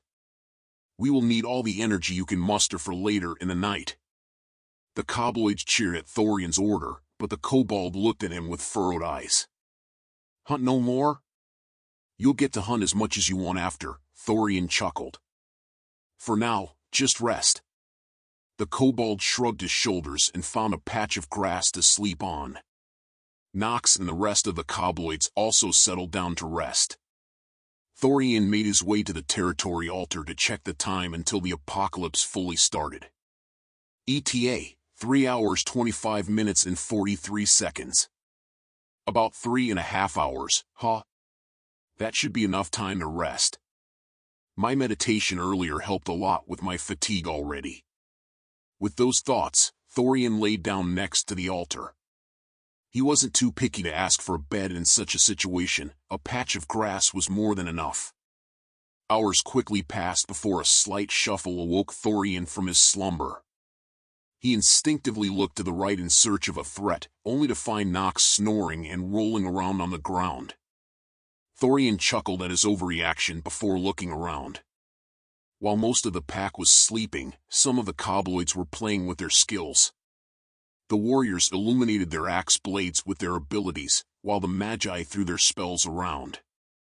The fire magus, however, was sound asleep, his mouth open and tongue drooling after hours of exhausting work. Good. Rest as much as you can now because you won't be able to catch a breath for the rest of the night. With that thought, Thorian touched the altar only to find that there were only 2 minutes left until the apocalypse truly began. A mixture of dread and anticipation brewed inside his heart. He had seen it all before, the monsters that would appear by the thousands, the heroes that would rise against them, and the lords that would protect their citizens and lead them to new heights. Glancing back in the direction of the city, he couldn't help but wonder how many would die. 5,000? 10,000? Maybe even more. As the head of the Steelblade family, the duty to protect his citizens was ingrained in his bones. However, those living beyond Loxley's walls were not his own. The only people that mattered now were the 14 Kobloids and the kobold who had sworn their loyalty to him. I am no longer a human. I am simply the king of the White Kobloids. Wake up. Thorian's voice was low but powerful. The Kobloids that were sleeping all around slowly opened their eyes while yawning and stretching. Some of the Kobloids were heavy sleepers and did not wake up from Thorian's shout. Nox was one of them. Seeing his most trusted follower snoring less than a minute away from the start of the apocalypse, Thorian shook his shoulders until the night Kobloid jolted awake. He then turned around and ordered the Kobloids that were already up on their feet, wake the rest of them up right now. We have a few seconds until the apocalypse starts. While the Kobloids shook and tapped those next to them, Thorian walked back to the altar to check the time once again. Display territory. ETA, 3 seconds. Thorian's mind blinked before he looked up at the sky. Dark clouds were quickly forming, hiding behind the full bright moon. Lightning struck amidst the clouds, illuminating the darkness underneath. Wait. The time is over. Seeing that the apocalypse was only starting to ramp up and hadn't fully begun, Thorian once again thought the words, "Display territory." Wolvendale Village. Realm Village Stage 1. Resources. Gathered experience 0. Wood 0. Owned buildings. Warrior class statue. The warrior statue embodies the strength, resilience, and martial skill of a formidable combatant. Warriors excel in physical combat, wielding a variety of weapons and armor to protect their village and charge fearlessly into battle. Magus class statue. The Magus statue represents the essence of arcane knowledge and mastery over the elements. By channeling their magical energies, the Magus can wield destructive spells to vanquish their foes and lay waste to the land before them. Assassin class statue. The assassin statue epitomizes the art of stealth, precision, and cunning. Assassins excel in striking from the shadows, dealing lethal damage to their targets before slipping away unnoticed. Priest class statue. The priest statue symbolizes the divine connection between the mortal realm and the gods. As conduits of divine power, priests can heal and support their allies or smite their enemies with holy wrath. Available buildings. Wooden wall, Stage 1. Crafted from strong timber, this defensive structure forms a circular perimeter with a radius of 200 meters from the village altar. The wall is equipped with watchtowers and gates to enable monitoring and control of access to the village. Cost 1,000 wood units. Village Hall, Stage 1. Within the village hall, the lord and villagers can gather to discuss important matters, plan for the future, and assign tasks vital to the village's growth and success. As the heart of the village hall provides access to quests, both daily and non-daily, that help drive progress and development. Cost 750 wolf units. Wooden house, Stage 1. Constructed from durable timber, the house features a sloped roof to protect against the elements, a small porch, and an interior that can be customized to meet the needs of its residents. Each wooden village house can accommodate a small family, offering them a safe and warm place to call home. Cost 300 wood units. Attribute. Ether Line Nexus. A powerful convergence of ether lines lies beneath Wolvendale Village, creating a nexus of magical energy. This nexus enhances the potency of magic used within the village and accelerates the recovery of mana from magi. It also promotes the growth of magical flora and fauna within the Shelderwood forests, offering unique opportunities for research and discovery. Upgrade conditions. 100 registered citizens. 1,000 gathered experience. Upgrade the 4 statues into guilds. As I thought, the Ether Line Nexus was this territory's unique attribute. While Thorian's eyes scanned through the territory screen, the storm brewing above him grew louder by the second, scaring some of the cobloids. Thunderclaps came in droves while lightning bathed the dark skies in blue and white light. While the monsters looked up in terror at the start of the apocalypse, Thorian laid his palm on the territory altar and issued a command: absorb wood. The massive cut trees positioned all around the altar shone with a dark blue light before disintegrating into specks of neon light. To the shock of all the cobloids, these specks formed a whirlwind before being absorbed by the demon's face. The stone face shone with dark blue light for a few seconds before finally dimming. Territory resources. Resources. Gathered experience 0. Wood 1,800. Seeing the number before him, Thorian let out a sigh of relief. He had enough wood for what he needed. Build wooden wall and village hall. With that command issued in his mind, the earth rumbled. Timberwood grew out of the earth behind the territory altar faster than bamboo ever could, and after a few seconds, a full building appeared. Looking even further beyond, past the statues and the trees behind them, a circular wall was erected with watchtowers standing even above the tall trees. However, Thorian was not interested in the wooden walls right now. What he needed lay inside the building in front of him. Don't be dazzled and come inside. Thorian took the lead and walked toward the village hall. It was a 2-story wooden building with an unassuming door and barely any paint on its frame. After entering through the squeaking door, Thorian and the rest of the group found themselves in a spacious, yet modestly decorated room. In the center of the room, an elegant elven woman stood behind a plain wooden desk. However, her demeanor was immediately broken as she laid her eyes on Thorian and the rest of the Kobloids. Monsters? How? Well, isn't that very rude? Thorian retorted while walking toward the surprised elf. I must have you know that we're distinguished and civilized gentlemen. Thorian turned back toward the rest of the Kobloids who were looking around the room in awe. On the other hand, the kobold's focus was dead-centered on the elven woman, with narrowed eyes and furrowed brows. She is not an enemy, kobold, Thorian smiled before looking back at the still-shocked woman. In fact, she should help us a lot. The slender elven woman furrowed her eyebrows at Thorian before her eyes suddenly widened. Are you the lord of this village? Yes, I am, he bowed slightly. Thorian, lord of the Wolvendale village. A Kobloid is a village lord. The elf's pupils dilated and her mouth hung slightly open. Noticing the rudeness of her reaction, she shook her head and bowed. I am terribly sorry, Lord Thorian. It is the first time I have ever seen a monster claim a territory. Just as the elf finished her sentence, a thunderous rumbling shook the room along with an earthquake that threw them off balance. The tables and chairs fell, and so did the Kobloids and the elf. Fortunately, the building was not damaged by the seismic event, and no one was truly hurt. Monsters of 1,000 worlds. A deep and ancient voice shouted within Thorian's ears, making him instinctively plug his ear holes. Roam the earth, devour, evolve, and conquer. Wait, the words are a bit different.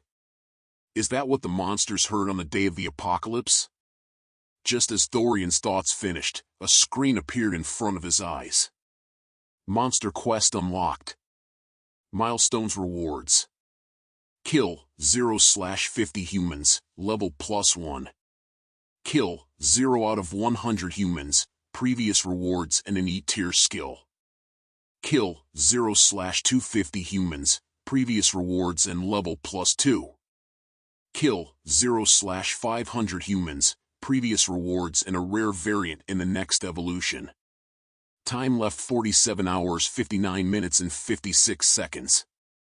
Reading through the screen in front of him, Thorian's mind blanked for a second. He looked back at the Kobloids behind him only to find them also staring blankly at a point in front of them. Do you see the monster quest? Thorian couldn't help but ask. Human kill, reward many, Nox nodded and responded. The kobold, on the other hand, cackled and laughed manically, me kill human many. Me strong become. The rest of the Kobloids joined him in screaming and cheering. Seeing the reaction of his subjects, Thorian looked down at the wooden floor with a turbulent mind. So the gods are telling me to reject any lingering sense of humanity I have left. I see, I will play your game then. Thorian clenched his teeth and stood up with a renewed resolve. He shifted his attention back to the elf who was disturbed by the ruckus happening around her. This place gives quests, right? The elf looked at Thorian and nodded. As the lord of the village, you can receive the available quests right now.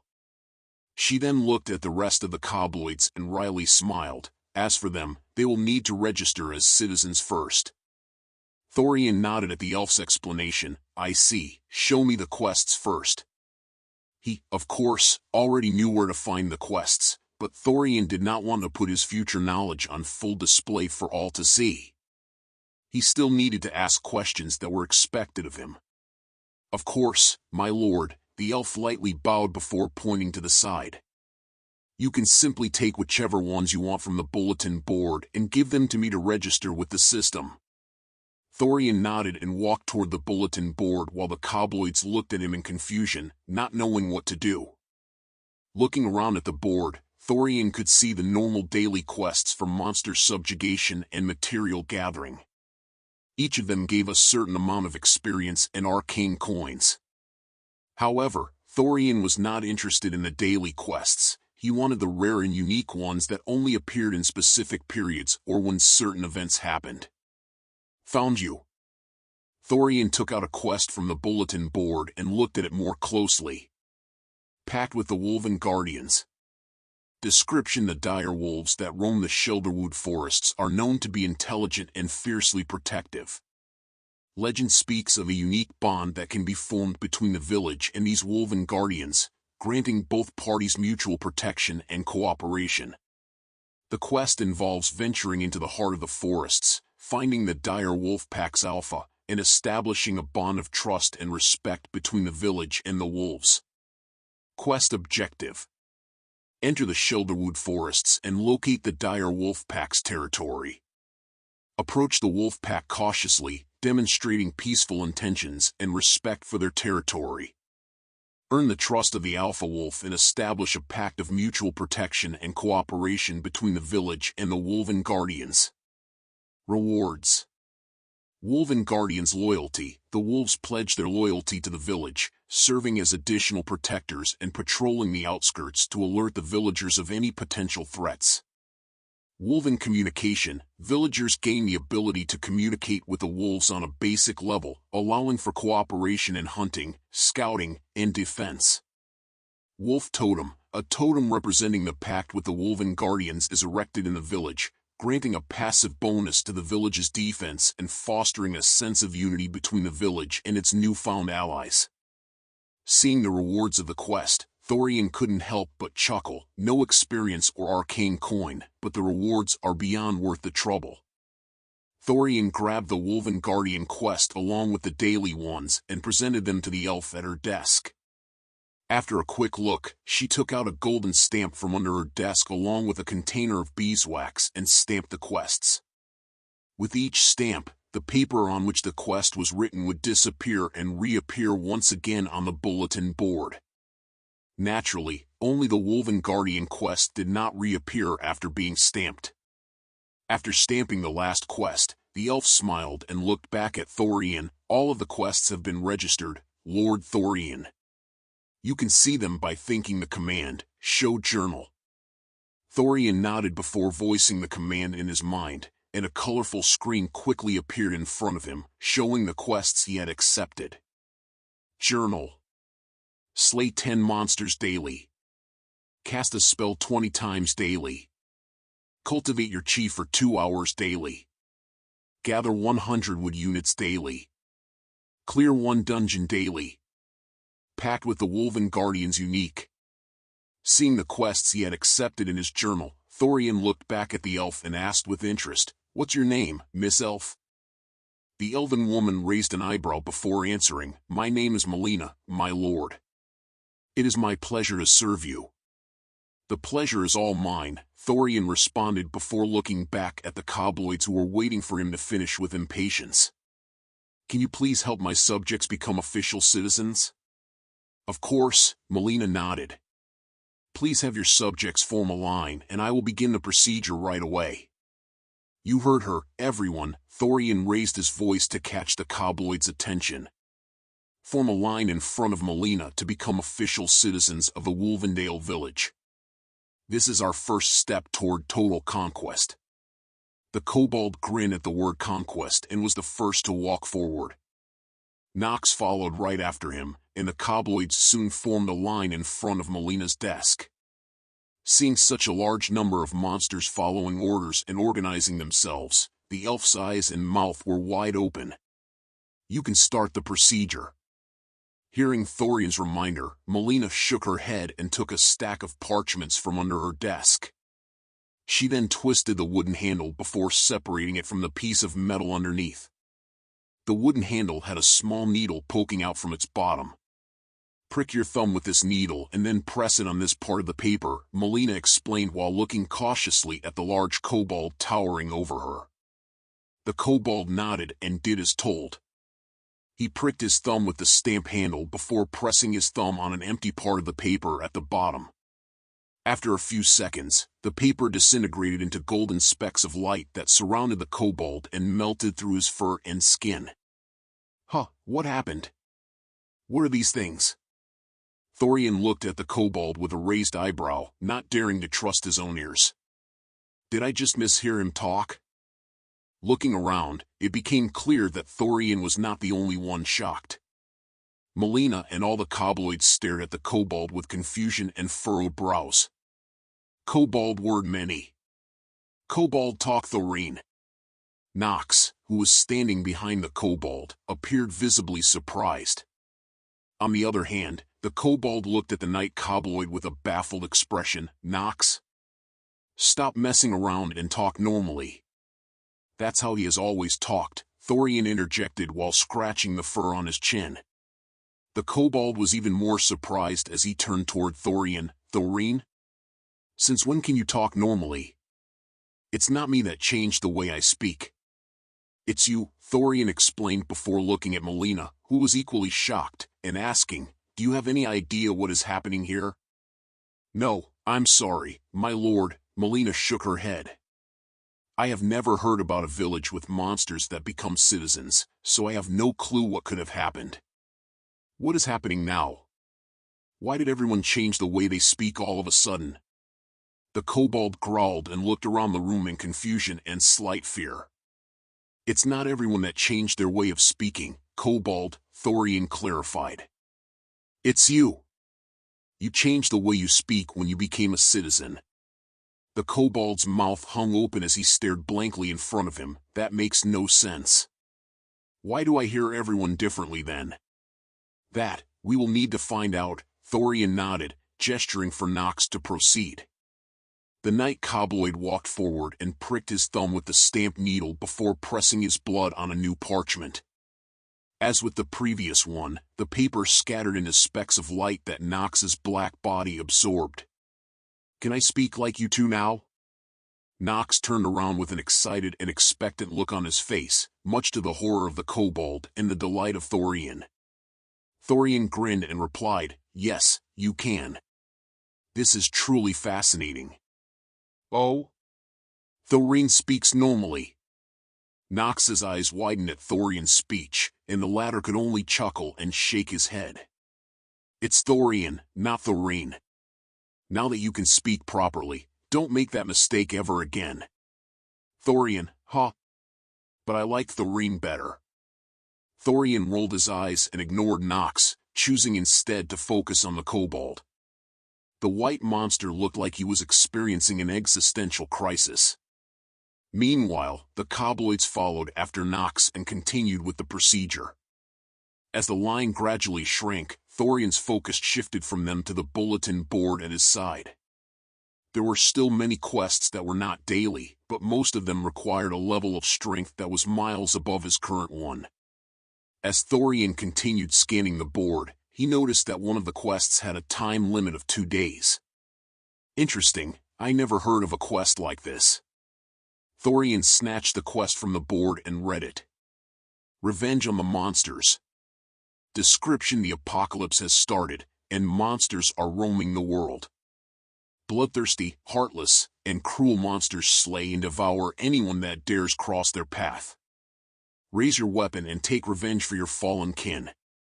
This quest can be partially completed. The more milestones you cross, the better your reward.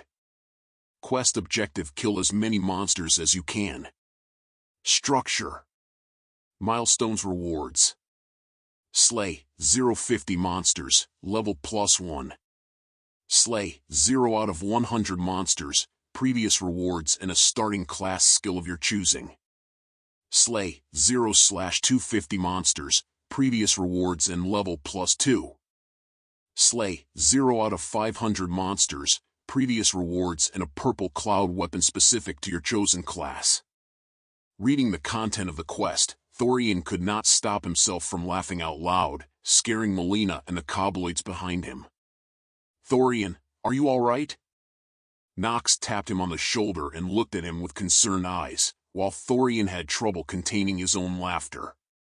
After a few seconds, he finally took a deep breath and turned around. I'm sorry, it just seems that the heavens like to play the cruelest games.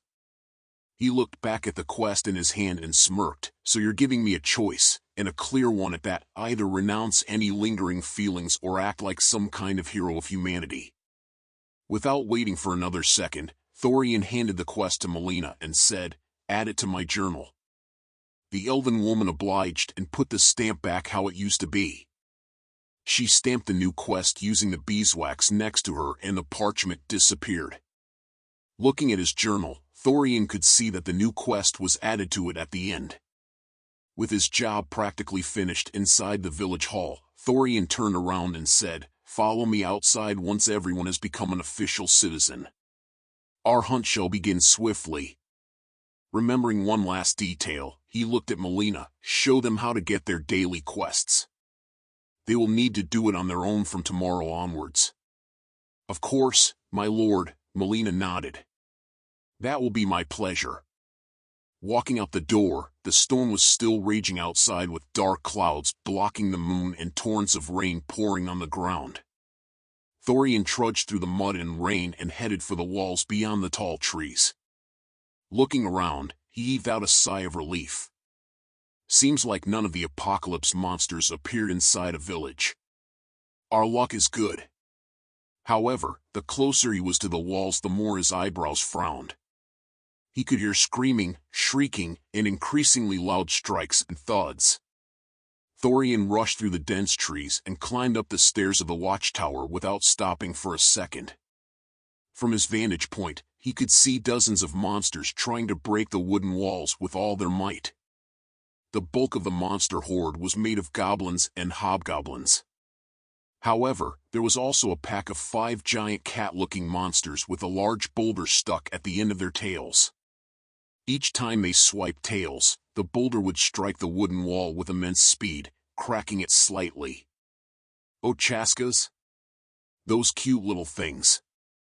Thorian smiled as he looked at the monsters trying their best to invade his territory. If such a scene occurred only a week before, Thorian wouldn't have been able to stop himself from bursting out laughing.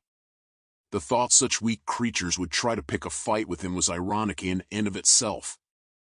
Oh well, let's see how good Aetherline's Nexus truly is. Thorian conjured a fireball within his palm and launched it at one of the chaskas, chipping away at his village's protection. The spell pierced through the rain and illuminated the night sky before striking one of the cat monsters straight in the head. Just as the creature fell, Thorian didn't give his enemies any chance to breathe and conjured another spell. Like a god of fire, Thorian launched one fireball after the next toward the wave of monsters beneath him. With them being so densely packed, he didn't even need to aim with pinpoint accuracy to hit 1 or 2 of them at a time. With the sky pouring torrents of rain, Thorian didn't need to worry about starting a forest fire at all. By the time his spells claimed the lives of their victims, the rain would have already quenched the fire and stopped it from spreading. Quickly scanning the battlefield, Thorian immediately noticed the most imminent threat. A hobgoblin was stretching his bowstring while aiming at Thorian's face. The latter could only smirk at the attempt and conjure another fireball. Without even needing to time his attack or keep track of the arrow, Thorian launched his spell in the direction the arrow would take to reach him. Just as he expected, the fireball flickered midway as it burned the arrow before continuing on its path toward the hobgoblin's face. Level up. Level up. Level requirement achieved for evolution. Choices available. White Kobold. Flame Kobold. Without hesitation, Thorian chose the second option. Starting evolution. A peculiar energy swirled around Thorian's body, enveloping his skin and muscles. He experienced an intense surge of vitality that welled up from within, causing his bones and muscles to expand painlessly. His once snow-white fur began to shimmer with a golden radiance. As the light gradually subsided, his fur underwent a stunning transformation, emerging a brilliant shade of crimson red. Display panel. Ding. Status panel. Race Flame Kobold. Level 130th, EXP 0/500. Class Magus.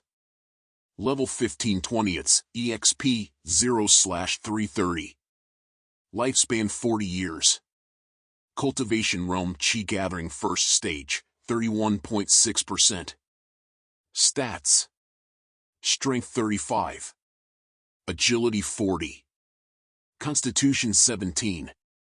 Mana 35. Chi 4. Free points 12.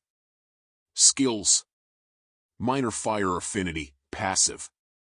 Flame Resistance, passive. Fireball, active. Combustion Touch, active. As Thorian scanned his skills, he couldn't help but click his tongue. So I lost the Moonlight boost. That's a shame, but I've got better skills now. Eager to explore his newfound abilities, Thorian quickly realized the monsters below wouldn't afford him that luxury. The final Chaska was scaling a tree, poised to leap into the village, while hobgoblins relentlessly assaulted the wooden walls with their spears. Fortunately, Thorian's evolution had restored his mana pool to its maximum capacity. Drawing upon his power, as he had done countless times before, Thorian conjured his familiar spell. However, the fireball that materialized atop his palm was strikingly larger than any he had previously summoned. Fire affinity is truly useful. He unleashed his spell at the airborne Chaska, engulfing the beast in a torrent of flames. The feline creature plummeted to the ground, writhing in agony as the fire consumed its fur, skin, and flesh. Without hesitation, Thorian rapidly summoned a barrage of spells, raining them down upon the monsters below like a cascade of hellfire.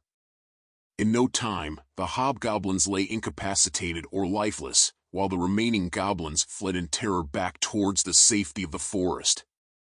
As Thorian exhaled a deep, steadying breath, the very fabric of space itself began to shudder and fracture with a thunderous cacophony. A swirling vortex of darkness and light coalesced before the village walls, casting an eerie, pulsating glow on the surrounding area. The air crackled with palpable energy, and a sense of foreboding settled over the village, heralding the arrival of an unknown force. A portal appeared this close? This will be problematic, Thorian muttered. Without wasting a moment, Thorian sprinted down the stairs, his speed unfazed by the rain or the muddy terrain. Within seconds, he dashed through a dense cluster of trees and arrived at the village hall, just as his group of cobloids emerged one by one. "Everyone, gather here. Immediately!" Thorian commanded, his booming voice startling the cobloids. The pack hastened to their king, a mix of confusion and excitement on their faces. Yet, none were aware of the impending danger that lurked nearby. "A horde of monsters is rushing toward us from the northeast side. We need to slay them before they breach the wall," Thorian explained quickly. His words ignited the cobloid spirit. As the group rushed toward the spot Thorian had just come from, the White Kobold looked at Thorian with interest. "How many are there? I want to hunt them all." Only after expressing his desire for battle did he notice the change in Thorian's fur. "And why are you red? Is that blood?" "It's my evolution," Thorian explained. "I am now a flame kobold." The cobloid's eyes widened in shock, while Nox smiled with unbridled joy. "Really? That is so cool," the night cobloid exclaimed. "I heard so many stories about flame kobolds, they're very strong." Thorian chuckled at Nox's reaction. "You can tell me all about those stories later. We need to focus on the monsters outside right now. They are going to be a hassle." Just as Thorian finished speaking, loud thuds that threatened to crack the walls shifted his attention. Without saying a word, he rushed toward the watchtower alongside Nox and the cobloid. "Are those goblins?" Nox asked. The monsters were indeed green like goblins, so Nox's confusion was warranted. However, they were much bulkier and had two small tusks protruding from their mouths. They were also riding giant armored boars and wielding mighty battle axes in their hands. "No, they are orcs," Thorian explained in a low voice. His attention then shifted toward the High Orc commanding his army from the back. He was riding a blood boar that was much larger than the other armored mounts, with mightier tusks and a meaner look on its face. Meanwhile, the Kobolds reached the bottom of the watchtower and stood in a daze, not knowing what to do. Only the Magi go up the stairs, the rest stay down, Thorian commanded before looking at the Kobold. You go and take the warriors to fight them on the ground. We will be giving long-range support from above. The Kobold grinned. I was waiting for you to say that. I will tear those overgrown pigs to shreds. Don't go in immediately, Thorian warned with a stern look. Give us a few minutes to thin out their army first. You got it, King, the Kobold nodded. I will wait 10 minutes before charging in.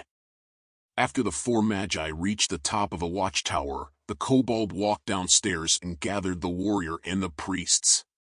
Nox followed after him, along with the assassins. Meanwhile, the orcs were still charging at the wall beneath them with their armored boars. Each time they struck it, the wall would cave in a little or be cracked. Does the low-level wall have trouble even against these lousy attacks? I need to upgrade it very soon. He looked at the Wind Magus and ordered, prepare your wind gust. I will launch my fireball right after you use your spell. He then turned back to the Fire Magus. Try to time your attack with mine and launch your fireball in the same direction. The 2 Kobolds nodded and opened their palms in the direction of the orc army below them. The green pig-like monsters almost numbered in the hundreds, with most of them standing unmounted and guarding their king in the back. The cavaliers that were riding the warboars were around 20, separated into squads of 5 that took turns ramming the wooden wall. Noticing the trajectory of the Wind Magus arm, Thorian grinned. I like your guts, Wind Boy. The moment the wind gust was unleashed, Thorian launched his fireball spell, and so did the Fire Magus behind him. The 3 spells flew in tandem above the mounted orcs and standing ones before reaching the High Orc commander.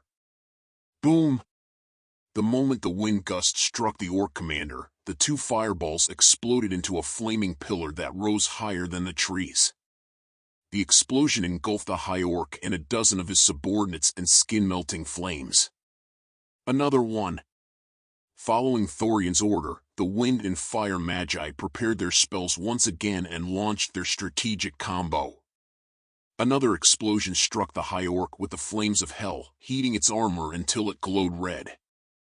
With 2 explosions happening back to back, the rain could not quench the flames, letting them spread across the battlefield, devouring the fleeing orcs that stood in their path. Fire everything! This time, the Earth and Water Magi also joined in launching their spells at the scattered enemies. Naturally, the Water Magus focused his spells on the mounted orcs that were closer to them, knocking them off their boars and drenching them in water and mud. Meanwhile, the rest of the green monsters ran away from the raging fire. Level up! Without needing to look at his panel, Thorian already knew that it was his class that leveled up. His focus remained firm on the battlefield, keeping track of every change. While some of the orcs ran deeper into the forest, most of them were forced to charge toward the wall. The unquenching flames cut their paths of retreat, and their only hope was to either break through the wall or climb it. Unfortunately, that task was not going to be easy. Charge! The White Kobold raised his wood-cutting axe and charged at the orcs alongside the warrior Kobolds. The 2 priests stayed far back to provide support to the warriors without putting themselves in danger. While the warriors charged into the melee, Nox and the assassins sneaked their way to the back line using the dark and dense trees as cover. Whenever they saw an opening, the assassins would pounce and tilt the tides in the warriors' favor. Meanwhile, Thorian and the Magi focused their support on the orcs that were closest to the warriors. With their long-range support, even though the Kobolds were disadvantaged in numbers, they could not be overwhelmed. With each strike from the White Kobold's axe, an orc's head would be sent flying or a limb would be severed. The stout warrior Kobold also showed remarkable prowess and kept up with the Kobold. His axe shone with a brilliant blue while dyed with the purple color of the orc's blood. Roar! The high orc, who everyone had deemed dead, rose from within the flames with a charred body.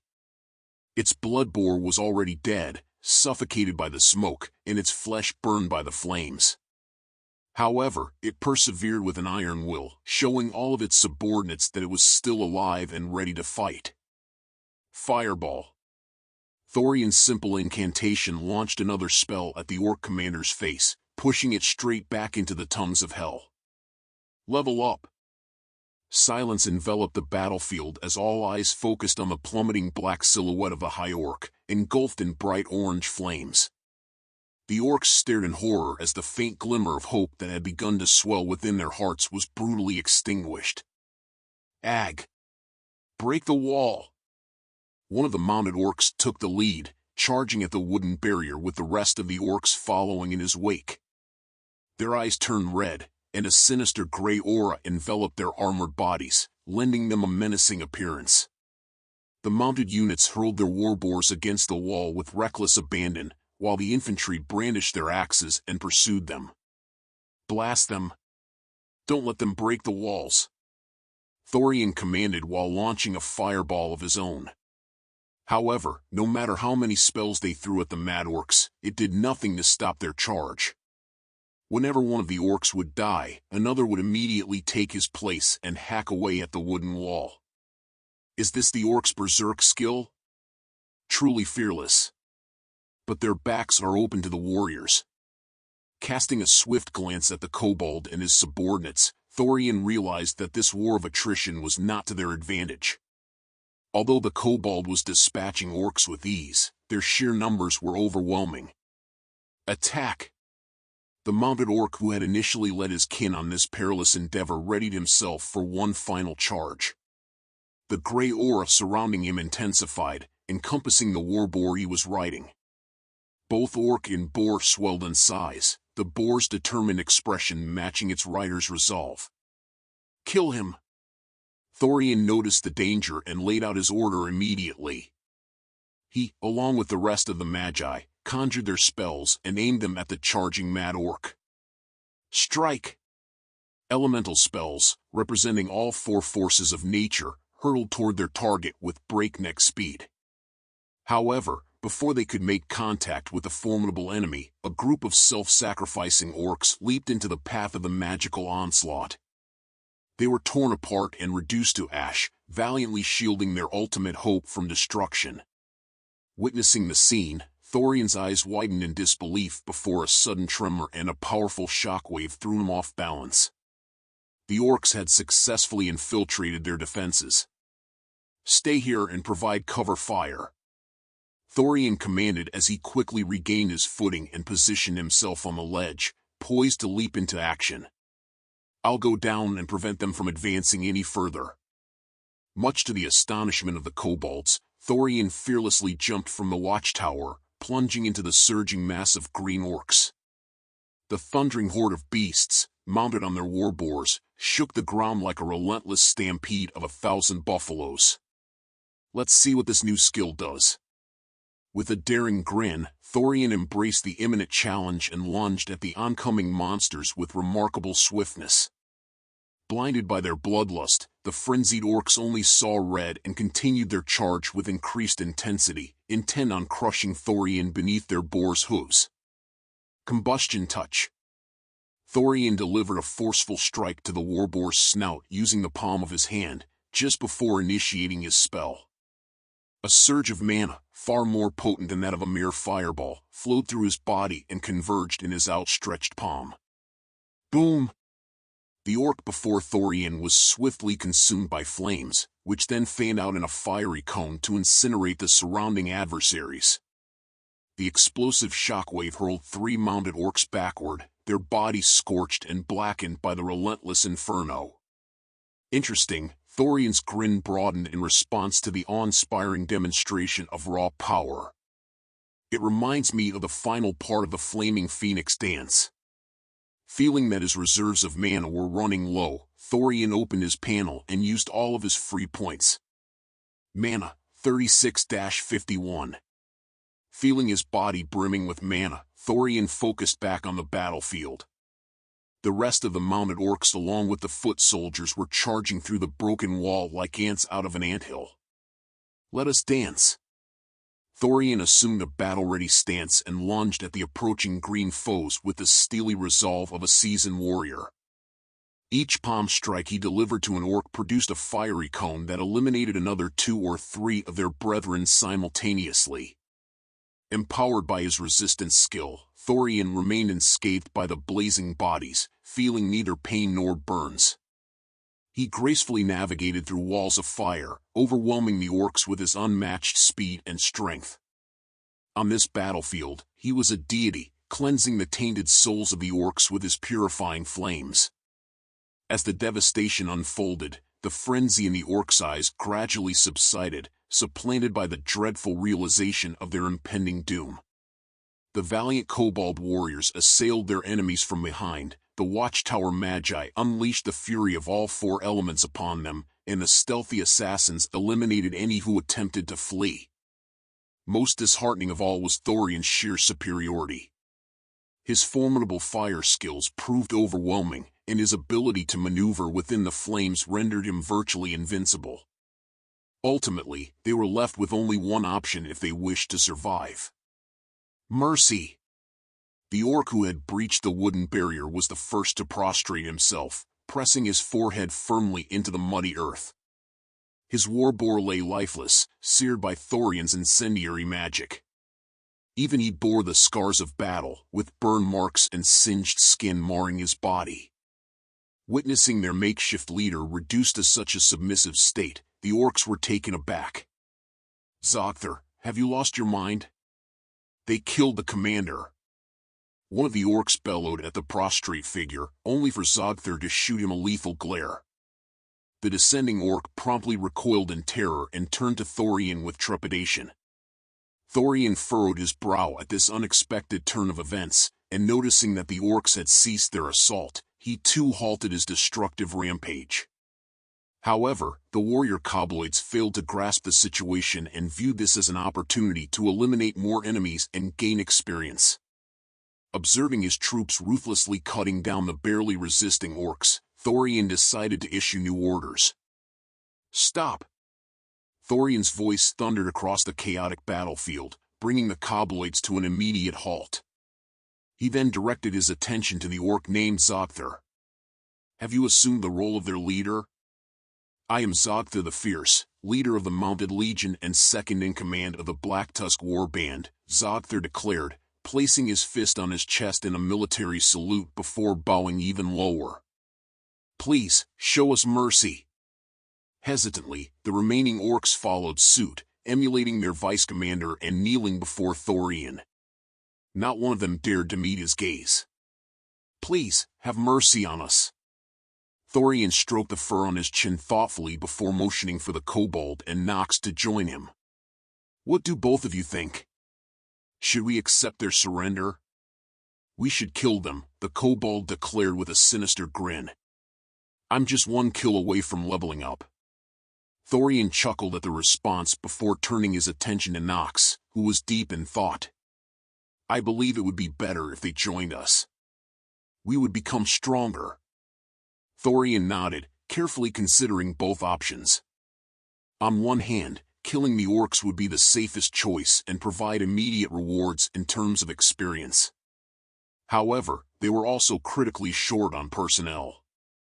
Their army of 13 kobolds barely constituted 2.5 squads, far from a complete company. "Thank you both for your input," Thorian said, his gaze shifting past Nox and a kobold to the kneeling orcs awaiting their fate. "As you mentioned, Nox, our numbers are limited, and we need more fighters. We won't kill them, but they can't simply join our ranks immediately either. That would create chaos. First, they must repair the damage they've caused." Thorian then addressed the dissatisfied kobold. "Do you enjoy chopping trees?" The kobold tilted his head and furrowed his brow. "No, not really. I'd rather hunt and grow strong." "I thought as much," Thorian smiled. "But we need more wood to improve and repair our village. We'll have the orcs handle the tree cutting while we focus on hunting." "Thorian, you're smart," The kobold's eyes widened, and his lips broke into a broad grin. I like that idea a lot. Thorian chuckled. I'm glad you approve. He then strode alongside Nox and the kobold toward the orcs. What had begun as a small incident involving a portal materializing before their walls had ultimately resulted in an unexpected boon for their village. The relentless rain doused the crackling fire as the kobolds gathered in front of the kneeling orcs. First of all, remove your armor and hand over your weapons, Thorian ordered. His command caused a stir among the orcs, but Zogther took the lead and dropped his battle axe on the ground. He proceeded to remove his armor, piece by piece, revealing his scarred and wounded body. By the end, he was left with only a loincloth to cover his genitals. Observing their new leader's compliance, the other orcs followed suit, rising to their feet and removing their armor one by one. The sight of 20 muscular orcs, with their imposing physiques and battle-hardened bodies, standing exposed to the pouring rain was truly a spectacle to behold. Rivulets of water cascaded down their broad shoulders and chiseled torsos, accentuating the scars and marks that told the stories of countless battles. Thorian turned to the kobolds behind him and commanded, "Gather their armor and store it in the village hall." Understood. Yes, sir. The kobolds approached the orcs, collecting the discarded armor as the orcs stood unflinchingly in the downpour. Their eyes remained locked with Thorian's, who stared back at them with a composed expression. As the kobolds carried the armor away to the hall, Thorian advanced without breaking eye contact with Zogther. From this moment on, until I say otherwise, your sole task will be to cut down these trees, Thorian declared, gesturing to the dense forest surrounding them. The orcs followed his gesture, taking in the extent of the task. You will neither eat nor sleep until I release you from this duty. You want us, the proud orcs of Buterand, to become your menial workers? An orc who had been kneeling at the back stood up, glaring fiercely at Thorian. You'll pay for this transgression. As the enraged, naked orc charged at Thorian, the latter could only sigh inwardly at the absurdity of the situation. Oh well, roasted pig is always delicious. Just as Thorian prepared to unleash a combustion touch, a powerful fist landed squarely on the charging orc's jaw, sending him flying to the side. Barmaloth. Zogther's eyes glowed red, radiating a murderous aura. You dare defy the orders of your leader. You deserve death. Zogther strode over to the stunned Barmaloth, striking him with a powerful knuckle blow. He then proceeded to pummel the hapless orc with one hammer fist after another, bruising bones with each impact.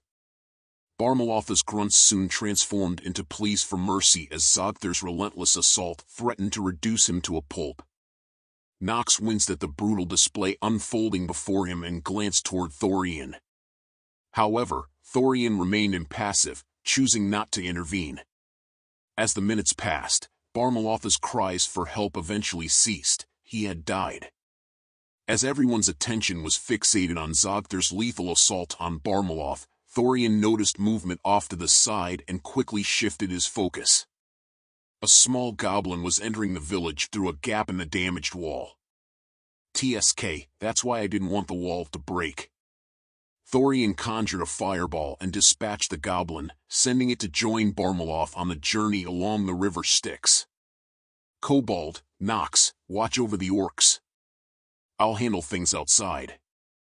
With that command, Thorian leaped through the makeshift opening in the wall, only to discover a sizable group waiting for him outside. 20 goblins and 5 hobgoblins. Sensing the mana within his body, Thorian realized he had only a third of his pool remaining. Nevertheless, he was confident it would be more than sufficient. As the hobgoblins charged toward him with their spears, Thorian swiftly conjured a fireball and hurled it in their direction. As the spell made contact, he lunged at the 5 hobgoblins, searing their defenseless bodies with the intense flames of his combustion touch. Level up. Thorian dismissed the notification and swiftly closed in on the remaining dazed hobgoblin. After delivering 2 rapid punches to its gut, the green humanoid crumpled to its knees. Thorian then struck its neck with a powerful thunderclap.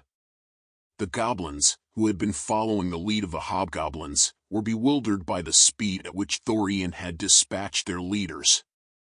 Just as they were about to flee in fear, a white blur rushed past Thorian from the side. "You won't escape. You're my level up." The kobold charged at the group of goblins, a wide grin adorning his face. He darted from one side to the next, slaying 2 or 3 goblins with each swing of his axe. Whenever he spotted one of the green creatures attempting to make a run for it, he hurled his lunar bolt, stopping the fleeing goblin dead in its tracks. "I thought I told him to keep an eye on the orcs." Thorian shook his head and chuckled at the kobold's antics before deciding to return to the village.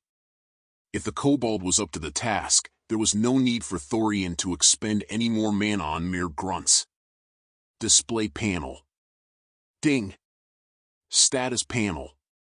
Race Flame Kobold.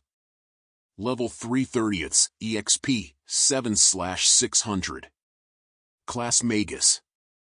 Level 17/20, EXP, 123/410. Lifespan 40 years. Cultivation Realm Chi Gathering First Stage, 31.6%. Stats. Strength 37. Agility 42. Constitution 19. Mana 52. Chi 4. Free points 3. Skills.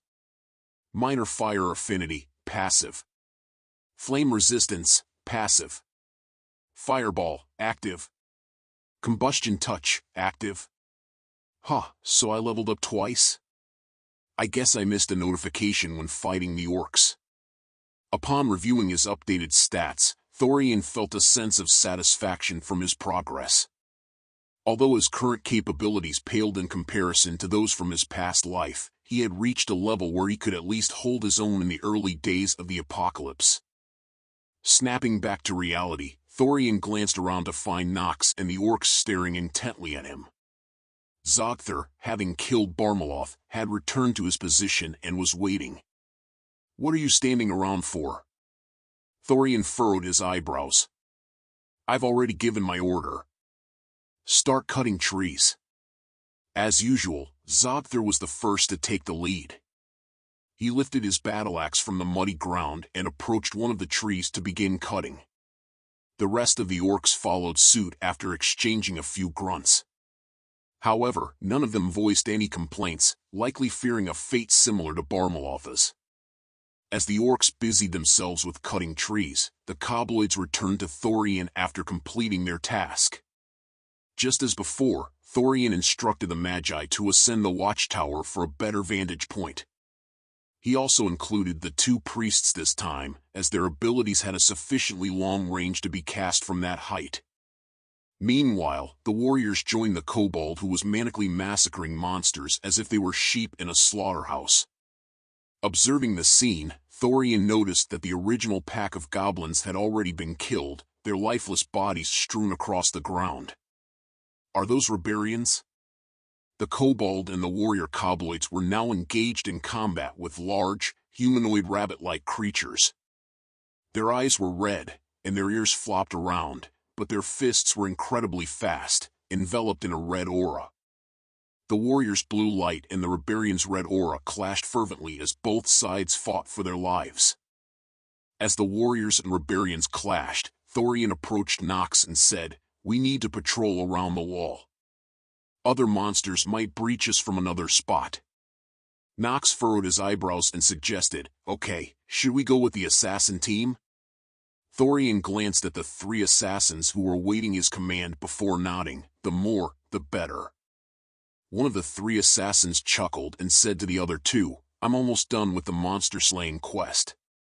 Only have 1 left." "Lucky," another kobold clicked his tongue. "I didn't get the chance to kill many. I still need 5 before I'm done with that quest."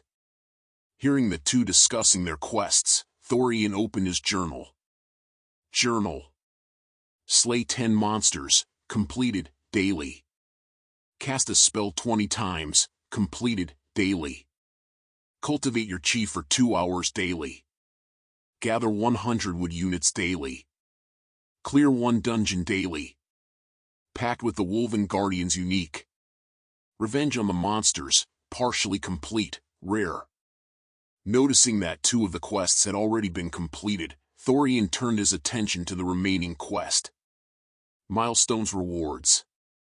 Kill 50-50 monsters, level +1. Kill 88 out of 100 monsters, previous rewards and a class skill of your choosing. Kill 0 out of 250 monsters, previous rewards and level +2.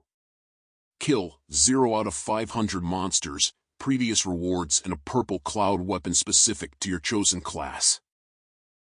I guess even the kills I shared with Wind Boy and the other Fire Magus were counted. Good, that makes the process much easier.